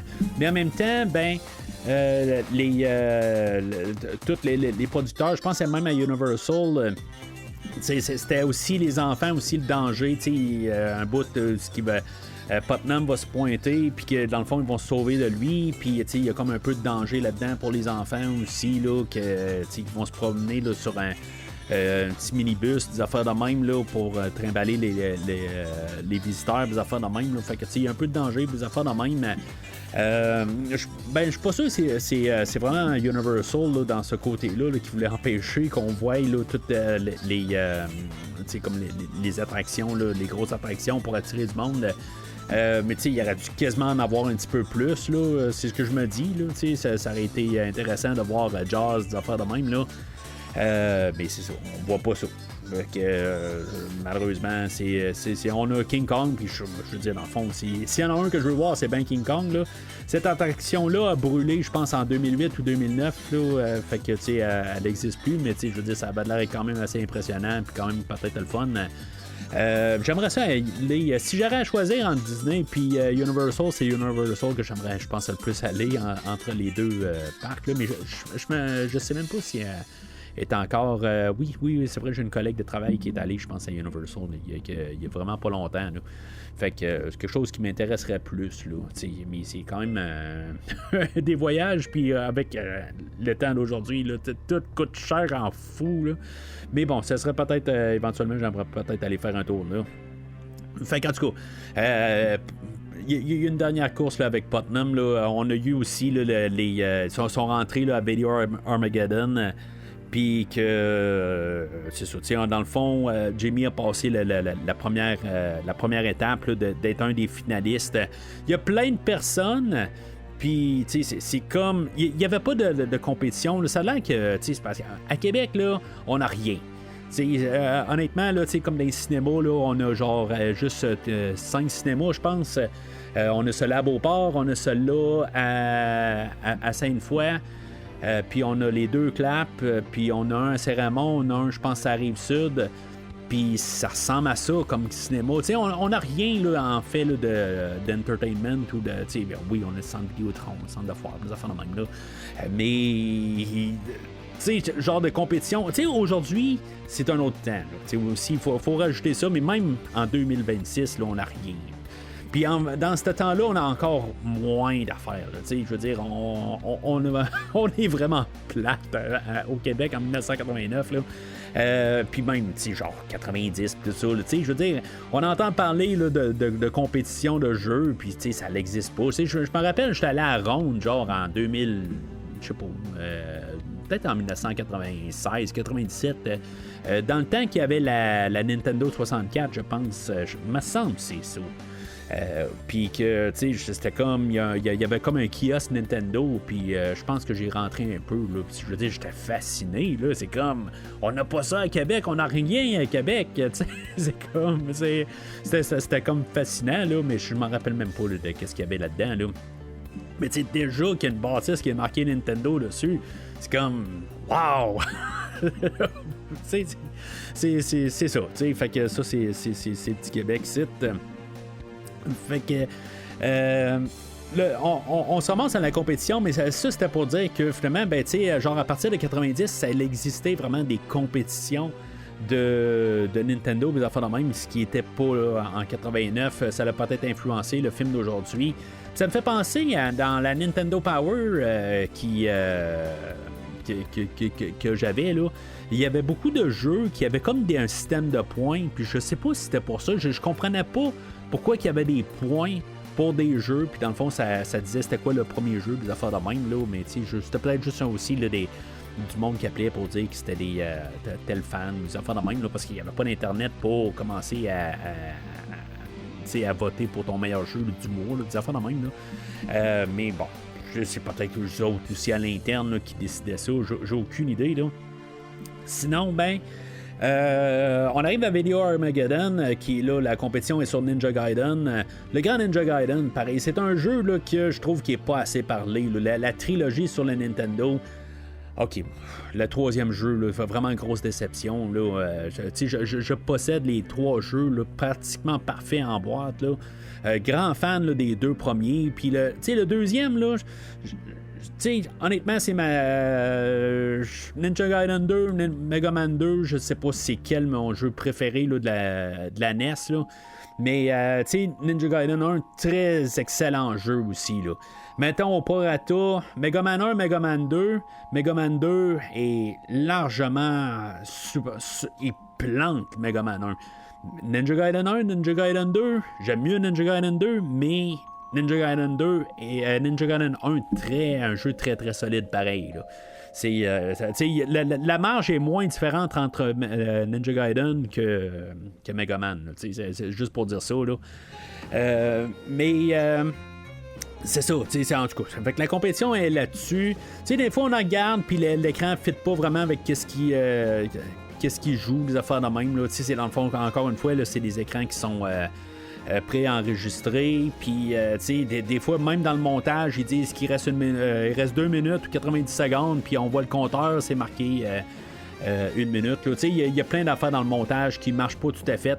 Il y a même dans le commentaire audio qui m'a fait remarquer pour le compteur minute, là, mais ça c'est le temps. Là. C'est quelque part aujourd'hui on l'aurait corrigé à l'informatique. On aurait probablement mis tous les jeux aussi là, sur des écrans verts, puis après ça on aurait mis les jeux appropriés au bon temps, puis des affaires de même exactement pour les bons moments, des affaires de même. Là, c'est correct, c'est les temps, puis ça me dérange pas. Pour la générale, je trouve que quand même ils font une bonne job pour apporter le jeu, puis en connaissant pas mal tous les jeux qui ont joué là, aujourd'hui. Dans le film, ben, tous les jeux, je les connais pas mal. Fait que, tu sais, quand ils font des références, des affaires de même, je sais de quoi qu'ils parlent. Que ça soit Zelda 2 qui parle du barbare, des affaires de même. Je pense que c'est le 5e ou 6e combat, des affaires de même. Tu sais, puis le Red Devil, des affaires de même, là, tu sais, c'est toutes des affaires qui me disent quelque chose. Là, ça fait longtemps que j'ai joué à Zelda 2, mais je sais que ça a un rapport avec le jeu, puis je m'en rappelle. Tandis que dans c'est ça, c'est juste que ça marche. L'animateur je l'ai essayé de le limiter au tout début, là. Vraiment craqué, l'animateur. Puis, tu sais, ça a l'air qu'ils ont essayé là, de la parce qu'il a comme perdu sa voix là, en train là, d'animer. Il faut s'entendre aussi que quand ils font des prises, il y a plusieurs prises des fois. Fait que il se met à crier, puis il rôde, puis ça. Puis en tout cas. Fait que éventuellement, ils ont essayé de le reprendre en studio, mais finalement, ils ont fini avec les tracks là, qu'il fait vraiment là, live. Parce que quelque part, là, mais il est vraiment craqué, là, l'animateur. Là, c'est vraiment quelque chose. Là. Petite anecdote de même, vous avez peut-être remarqué, là, si maintenant vous avez écouté le film, là, aux côtés là, de Lucas, il y a juste une scène que, si vous regardez comme tout le monde, il est genre avec 5 personnes. Puis il y a un très très jeune Tobey Maguire. Je parlais que tantôt on allait parler de Spider-Man, ben c'est ça. Il y a un caméo. Pas un caméo, dans le fond, là, c'est vraiment la première fois à l'écran là, que Tobey Maguire est à l'écran. Fait que si vous l'avez remarqué avec un mulet, ben c'est ça. C'est Tobey Maguire qui est là dans son petit premier rôle. Là. On arrive à l'affront final, là, où la compétition l'amène. Là. Ah oui, c'est vrai. Dans le fond, la manière que Jamie arrive là, parce que là, il y avait Putnam, tout ça là, que j'ai parlé tantôt, là, il arrive finalement pas comme par l'arrière-scène, dans le fond. Dans les scènes supprimées, il y a une scène où finalement, la mère à Jamie, elle les retrouve à l'arrière-scène parce qu'ils vont prendre eux autres un ascenseur pour se sauver de Putnam. Puis il y a une scène qui suit ça, où ils descendent de l'ascenseur, puis Christine est juste là. Puis que dans le fond, elle essaie de repartir avec Jamie. Puis, dans le fond, ben, Jamie il dit regarde, je veux y aller à la compétition, là, mais elle veut le retirer. Corey arrive et dit là, c'est parce que on arrive à la finale de la compétition, depuis tantôt, il travaille dessus, puis c'est ce qu'il veut, puis là, dans le fond, tu veux juste l'enlever de même, puis elle dit ben oui, c'est vraiment un tas de merde, la mère, là, excusez, là, mais c'est comme essayer de le protéger, quelque chose de même aussi, c'est comme banaliser, je veux dire, c'est juste un jeu vidéo, des affaires de même. Honnêtement, puis il y a une autre scène là, qui suit par la suite, là, après, là, une fois qu'il a gagné la compétition, on se ramasse là, à l'extérieur, puis dans le fond, qui est remis là, le 50 000 $, là, où ce que finalement, elle va se fâcher, là, parce que là, dans le fond, Sam essaie là, de comme, tu sais, d'y faire profiter de sa victoire, puis que finalement, elle va dire, ben là, tu sais, tu penses que c'est juste la gloire, des affaires de même, là, tu sais, en tout cas, des affaires de même, elle va partir toute frue de là, puis finalement, ben, tu sais, ils vont suivre en voiture, puis finalement, tu sais, il va se passer la fin du film, je reviens à ça dans quand même 2-3 minutes, là, mais tu sais, c'est juste le personnage de Catherine, là, que c'est une merde comme mère, là. C'est comme une chance qu'ils ont enlevé les scènes, elle paraît moins pire, parce qu'il y a moins de scènes avec elle, puis à chaque scène qui est là, dans le fond, là, c'est vraiment une horrible mère, là. Puis, mais c'est ça. Fait qu'à la compétition, où ce qu'on voit Mario 3, dans le fond, pour le public nord-américain, je pense que quand il est sorti en vidéocassette, Super Mario 3 était sorti aussi, là. Fait que, tu sais, c'est plus pour quand t'étais au cinéma que t'as vu le film, ce que j'avais pas vu, comme j'ai mentionné tantôt, là. Mais, tu sais, tu regardes ça, puis il n'y a pas... tu sais, c'est pas une finale de Rocky, tu sais, c'est pas Drago, c'est pas Mr. T, tu sais, il n'y a pas vraiment de suspense, là. Tu sais, puis surtout, je me dis, quand tu vois le film au cinéma, tu sais pas exactement c'est quoi le jeu, fait que tu comprends pas. Tu y vas avec le dialogue, tu sais, trouve telle affaire, tout ça, qui n'a pas de sens. Puis pour le fun, ben, hier, j'avais une panne d'électricité chez moi, puis j'ai sorti ma Switch, puis j'ai joué à Mario 3, juste comme par hasard, de même. Je me suis dit, ben, tu sais, je vais essayer ça. C'est quelque chose que j'avais pas pensé. Puis je vais juste jouer à Mario 3, puis voir comment aller chercher 80 000 points. Quelque chose que j'avais jamais regardé, là. Dans le fond, ça prend... pratiquement, quand tu passes un tableau, il te donne 10 000 points, plus les bonus, comme quand tu pognes un champignon ou un power-up, n'importe quel, ça te donne 1000 points. Fait que, tu sais, dans le fond, ce que tu t'arranges pour faire, ben, je pense que c'est 50 cents.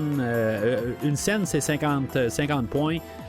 Puis, tu sais, dans le fond, ça vaut quasiment pas la peine. Fait que ce que tu devrais faire, c'est en bout de ligne, c'est que tu te dépêches à prendre les champignons en chemin, ce que tu es capable de trouver, puis tu te dépêches à finir le tableau. Fait que ça te donne, en gros, ça te donne à peu près 15 000 points par tableau, là. Fait que, tu sais, pour le chemin qu'ils ont fait, tu sais, dans le fond, ils font 1, 2, 3, puis ils sautent le 4e tableau, puis ils font le château, puis ils font le 6e, là, en tout cas c'est pour la générale, là, ben dans le fond c'est ça peut te donner à peu près 80 000 points en faisant ça, là. Sinon, ben le fait que Jimmy passe là, vers le 4e monde, là, tu sais, puis comme que la flûte allait en avance, là, ça donne pas plus de points. Puis j'avais fait le même nombre de tableaux, dans le fond, là, j'avais fait le 4-1, qui est comme le monde géant, là, puis c'est ça, au lieu de faire le 1-6, là. Mais j'avais fait le 1-4, j'avais pas regardé exactement là, qu'est-ce qu'il avait fait, là. C'est comme par la suite, là, quel courant est revenu, puis j'ai pu regarder le film, puis voir que finalement le 4, il fallait pas le faire. Puis tu sais, dans le fond, dans le film, ils disent ils viennent finir le 2e tableau, mais le 2e tableau il est jamais représenté. Il est dans les scènes supprimées, on voit qu'ils vont dans le 2e tableau, là, c'est juste du gazon partout, là, mais tu sais, on voit pas ça. C'est toutes des affaires que j'ai pu remarquer, là, puis que j'avais déjà remarqué, là, le 2e tableau. Tu sais, Mario 3, je le connais quand même pas mal. Je veux dire, c'est un jeu que j'ai joué quand même beaucoup, là, que je possède pas, mais je l'ai sur Mario All-Stars. Fait que je l'ai joué beaucoup sur All-Stars. Puis All-Stars, c'est la version Super Nintendo, là, remasterisée, là, puis toute mise à jour en 16 bits. Là. Si maintenant vous savez pas c'est quoi, là. Mais c'est ça. Fait qu'en tout cas, c'est comme tout ça n'a pas rapport. Là, ça, sauter dans aller plus loin là, dans le 4e niveau. Puis il se crie des affaires. Elle dit il faut que tu pognes une étoile, des affaires de même. Pendant plusieurs années, je pense, jusqu'à temps que je le revoie là, en 2020, j'étais certain que la manière que ça finissait, qui arrivent puis qui disent il reste genre 10 secondes, 9, 8, 7, 6, 5, 4, 3, 2, 1, puis que Jimmy, à la toute fin, il manquait de points, puis que dans le fond, quand à Mario 3, tu fais 3 tableaux en ligne, à chaque tableau, tu as une carte à la toute fin, puis je pensais que il y avait 3 cartes d'étoiles, puis que ça faisait la grosse étoile. En tout cas, il faut jouer à Mario 3 pour comprendre ce que je veux dire, là. Puis que là, ça donnait comme tout le gros, les gros points, tout ça, puis que là, tout d'un coup, il plantait tout le monde par-dessus ça. Parce que là, tu sais, il va mourir au travers de ça, puis des affaires de même, là, tu sais. Là, il y a une 3e personne aussi, là, tu sais, il y a Lucas, bien sûr, qui est là-dedans, mais tu sais, ils ont rajouté une fille au travers de ça. C'est clair qu'en 2026, ça serait les rôles inversés. Ils ont rajouté un petit gars là-dedans. Mais ils ont essayé de rajouter un autre personnage là-dedans. C'est correct, là. Il y a toujours une scène les 3 fois que j'ai écouté le film. Puis j'ai comme la manière que l'animateur introduit Mora, qu'elle s'appelle. C'est comme il va prendre avec ses 2 mains, il va prendre comme il va prendre ses cheveux. Puis tu sais, c'est comme il descend ses mains assez à des endroits qui ne seraient peut-être pas bien appropriés là, en public ou n'importe où dans le fond, là, parce que c'est mineur. Là. Mais c'est comme je me dis, qu'est-ce qu'il fait exactement? Puis finalement, il ramasse juste ses couettes de cheveux. Puis là, je fais comme, OK, c'est beau. C'est comme, je me dis, voyons, ça n'a pas de sens, ça. Mais c'est ça. Mais c'est parce que l'animateur, il est tellement énervé, là. C'est comme, ça n'a pas de bon sens. Mais bon, fait que, en tout cas. Fait que finalement, Jimmy gagne 50 000. Je sais pas qu'est-ce que ça peut faire, là. Tu peux pas payer une maison, puis tu sais, qu'est-ce que Jimmy va faire? Il va donner tout son argent à Hayley, parce qu'elle pense à acheter une maison, des affaires de même. Peut-être pour faire un dépôt pour une maison. Je pense que ça serait ça, là. Mais c'est ça. Sinon, c'est tout, là. Puis sinon, c'est peut-être pas la meilleure place pour habiter, là. Je veux dire, habiter pas loin là, des casinos, des affaires de même. La grosse ville, c'est peut-être pas là, parce qu'à quelque part, il y a un endroit, il y a un toit, là, c'est juste une roulotte, là, mais c'est peut-être mieux que rien, là, je me dis, là. Mais c'est ça, t'es pas dans la rue. C'est ça que je veux dire, là, en bout de ligne, là, t'es pas en train là, de chercher là, de la nourriture dans les poubelles, des affaires de même, là. Je veux dire, elle a un toit, au moins. Ils ont au moins ça, là. Fait que c'est ce que je me dis. Peut-être qu'ils peuvent vendre la roulotte puis finalement avoir un peu un cash. Mais tu sais, dans le fond, là, c'est vraiment comme le 50 000, là, ça veut dire absolument rien. Fait que finalement, c'est ça. Ils vont repartir tout sur la route. Dans les scènes supprimées, c'est ça. Il y a la petite altercation qui prouve encore que la mère puis son chum, là, c'est des tas de merde. Puis finalement, ben, c'est ça. Jimmy qui est embarqué avec sa mère et son truc avec. Ben, finalement, Jimmy veut embarquer parce que là, il voit comme tous des dinosaures sur le bord de la route. Puis c'est là qu'il voulait aller depuis le début du film. Puis c'est ça, comme un hasard qui passe à côté, là. Puis dans le fond, ben c'est ça. T'sais, lui, tout le long du film, là, je n'ai pas parlé, mais il se promène avec une boîte à lunch. Puis dans le fond, c'est plein de souvenirs de sa sœur. Puis il veut laisser la boîte à lunch là. C'est comme un peu sa manière là, de passer, de faire son deuil sur sa sœur. Puis c'est ça, quelque part. La famille se réconcilie peut-être ou peut-être pas. Ben je pense qu'elle se réconcilie parce que là, éventuellement, ben ils vont tous retrouver. Ils vont tous se réunir à quelque part. Puis Sam va dire, ou plutôt Christine a dit, bon ben tu sais, elle va toutes les inclure, elle va dire nos fils. On va redescendre, puis tu peux prendre tous nos fils et on parlera là, une fois rendu à la maison. Fait que je pense que ça veut dire qu'elle va flusher là, son avocat de tas de merde. Mais elle aussi, là, tu sais, honnêtement, là, c'est comme... mais je regarde ça avec des yeux de 2026. Tu sais, je me répète là-dessus, là. Mais, puis tu sais, c'est comme ça peut peser quasiment, là, des fois, là, dans mon endossage, là. Mais c'est ça. Fait que tu sais, le film finit là avec une chanson. Là. C'est une tune. Dans le commentaire audio, il en parle là, dans le fond là, que lui connaissait. Là, je pense que c'est le producteur là, de Flashdance, je pense. Film des 80, puis dans le fond, il avait besoin d'une chanson, puis on lui a pondu une chanson. Là, il trouvait un artiste là-dessus, puis ils ont pondu une tune pour le film. Puis ça donne qu'est-ce que ça donne à la fin du film, là, mais c'est horrible. Là. Puis je me répète, là, j'aime bien Send Me an Angel, là, mais je suis pas sûr que c'est mieux que qu'est-ce qu'on a à la fin. Là. La fille à la fin aussi, elle chante très mal. Là.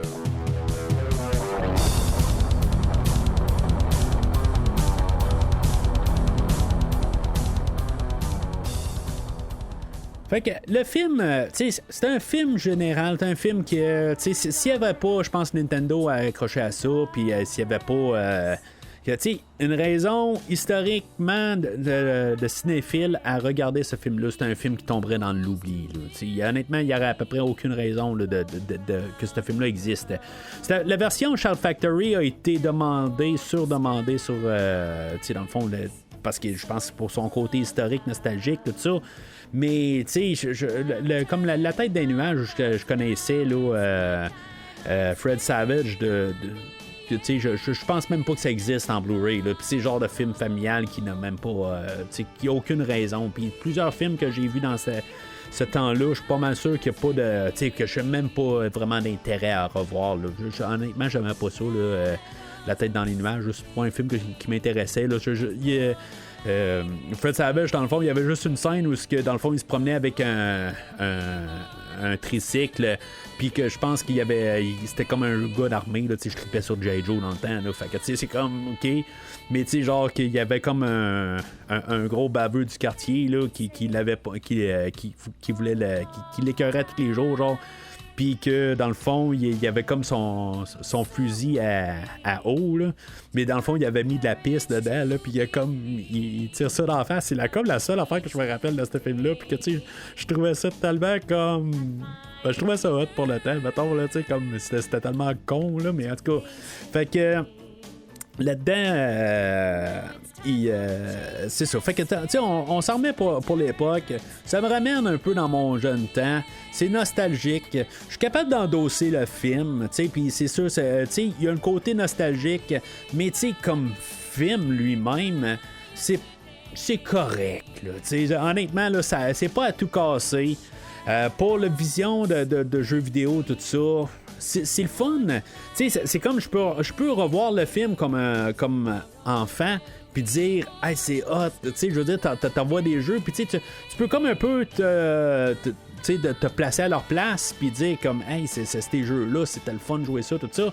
Tu sais, ça ramène un peu dans le temps, puis voir aussi comme les parents, comment qui regardaient les jeux, comment ils regardaient ça de haut, puis disaient, ben, tu sais, c'est comme ça vaut pas un casse-tête. Tu sais, c'est comme.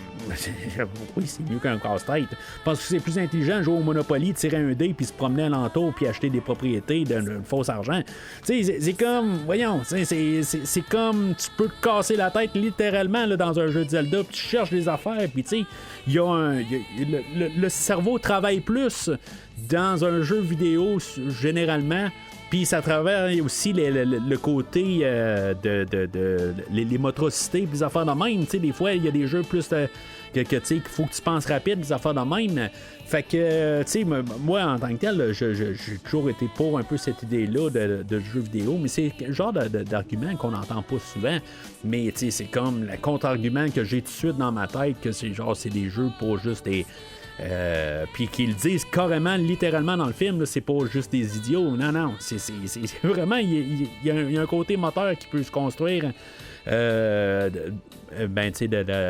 le cerveau, pas mal plus là, dans un jeu comme ça que pas mal n'importe quel autre jeu de plateau, des affaires de même. Ben, les jeux de plateau ont évolué, là. Mais c'est ça, en tout cas, c'est un autre monde. Là, c'est sûr que tous les donjons, dragons, des affaires de même, là, c'est autre chose que justement qui frappe l'imaginaire, des affaires de même. Puis que, en tout cas, c'est une autre chose que je travaille sur une idée là, que peut-être que ça va être un bonus là, éventuellement sur Autopsie du jeu vidéo. Là. Éventuellement, ce podcast-là va revenir en force. Là.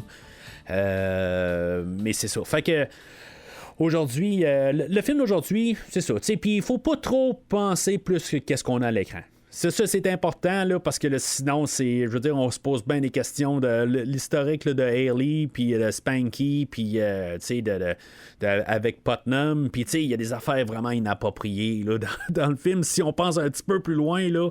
Fait que, puis, tu sais, même, tu sais, dans le côté qu'on pense, OK, qu'est-ce que ça montre pour le film? Qu'est-ce que ça montre? Il y a 3 adolescents qui partent, tu sais, bon, ça lui montre, pars, écoute pas tes enfants, puis juste tes parents, puis passe à la route, tout ça, on s'en fout, tu sais, je veux dire, c'est comme partir, puis, tu sais, c'est une bonne affaire, ça peut être le fun, puis vous allez avoir des belles aventures. Tu sais, pas sûr que ça marche de même, tu sais, c'est comme, il essaie de comme un peu mettre ça rose, là, un peu, que tu sais, que vraiment c'est juste comme c'est pas si dangereux que ça. Tu sais, ils partent sa route, ils embarquent là, dans plusieurs dans la boîte arrière là, de beaucoup de pick-up, des affaires de même, il n'y a pas de danger ben, mais tu sais, éventuellement, tu sais, c'est comme ils se font agresser pour se faire voler leur argent, mais tu sais, ils pourraient avoir plus, tu sais, puis c'est ça, tu sais, on va pas sur ce terrain-là, puis c'est pas le film pour ça, puis je veux pas voir ça tout court. Fait qu'il faut regarder ça vraiment d'un côté enfant. C'est un film qui est dirigé pour, je pense, moins de 10 ans, là, ou 10 ans maximum, 10-12 ans. Là, fait que je suis capable de l'endosser dans cette optique-là. Pour vraiment, pour commencer à embarquer des sensibilités d'adulte, il faut oublier ça. Là.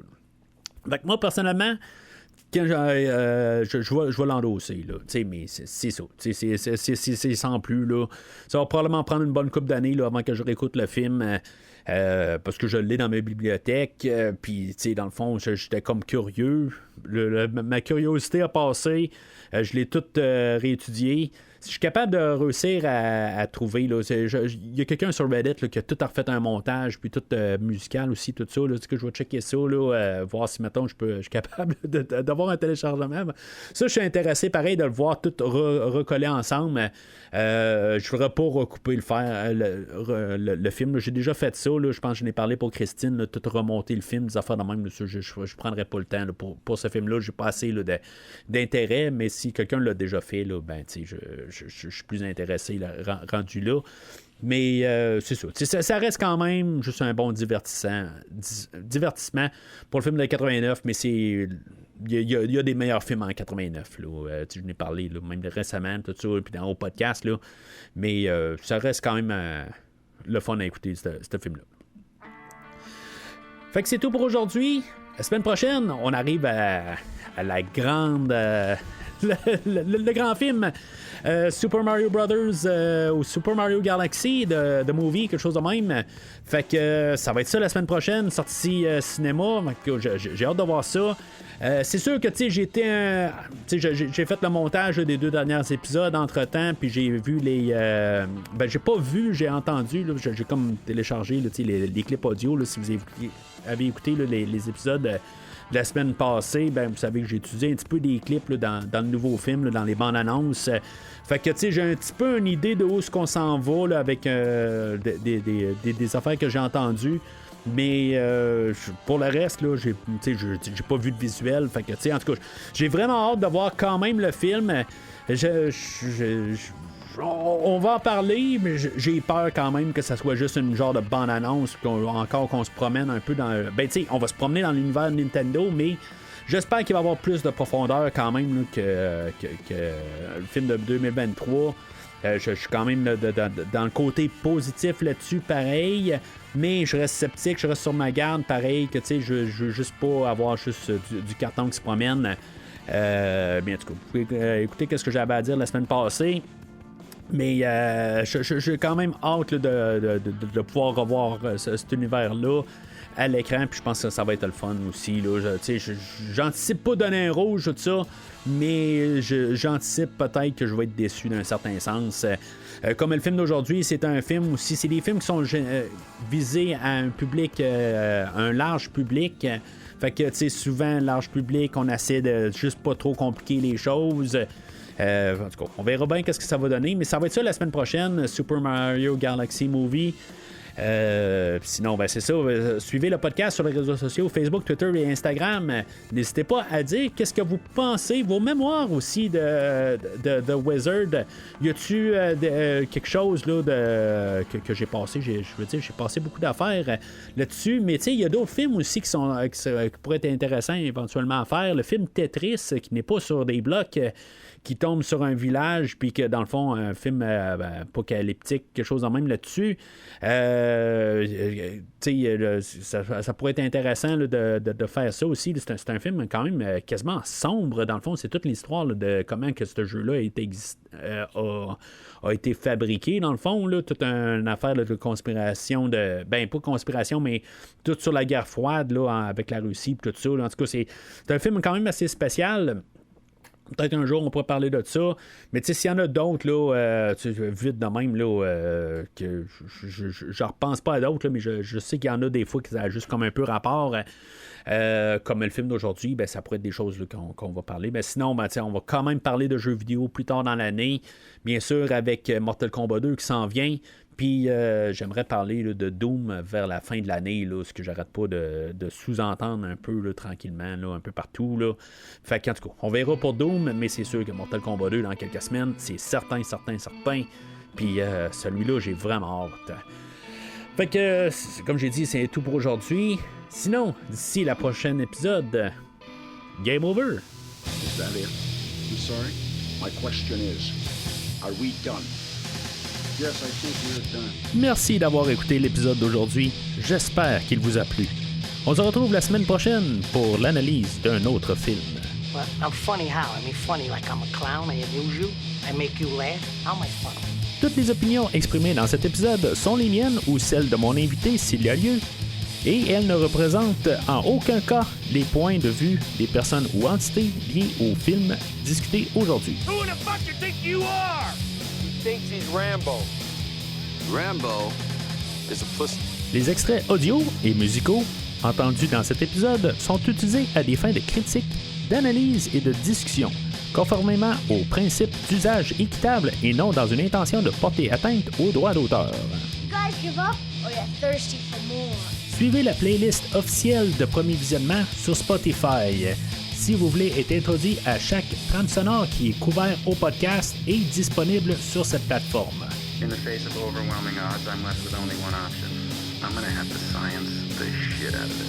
Rendez-vous sur premiervisionnement.com pour accéder à toutes les séries déjà couvertes, dont des rétrospectives d'action comme Die Hard, Beverly Hills Cop, Mortal Kombat, Indiana Jones, James Bond, Mission Impossible, John Wick et Rocky, de science-fiction comme Star Wars, Jurassic Park, Terminator, The Matrix et Ghostbusters, d'horreur comme Hannibal, Scream, Friday the 13th et ça, sans oublier les univers de super-héros Marvel et DC.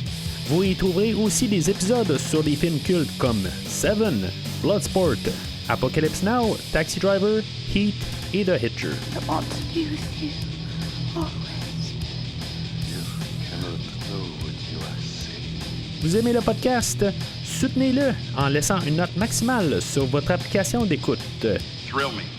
Vous aimeriez que le podcast couvre un film de votre choix? Pour 10 $, je propose un épisode sur un film non franchisé disponible sur Netflix, Prime Video ou toute autre plateforme légale gratuite. Et pour 25 $, je couvre 3 films. Le tout sera couvert dans un délai de 3 mois après votre don. No, go past this part. In fact, never play this again. Try here. Stop. N'oubliez pas de suivre la page Facebook, Twitter ou Instagram du podcast pour rester informé sur les épisodes à venir. I am the last guy in the world that you wanna fuck with. Merci de votre soutien et à très bientôt dans un prochain épisode. I come here to help, but what do? You turned me in so long, and thanks for nothing. That's the closet!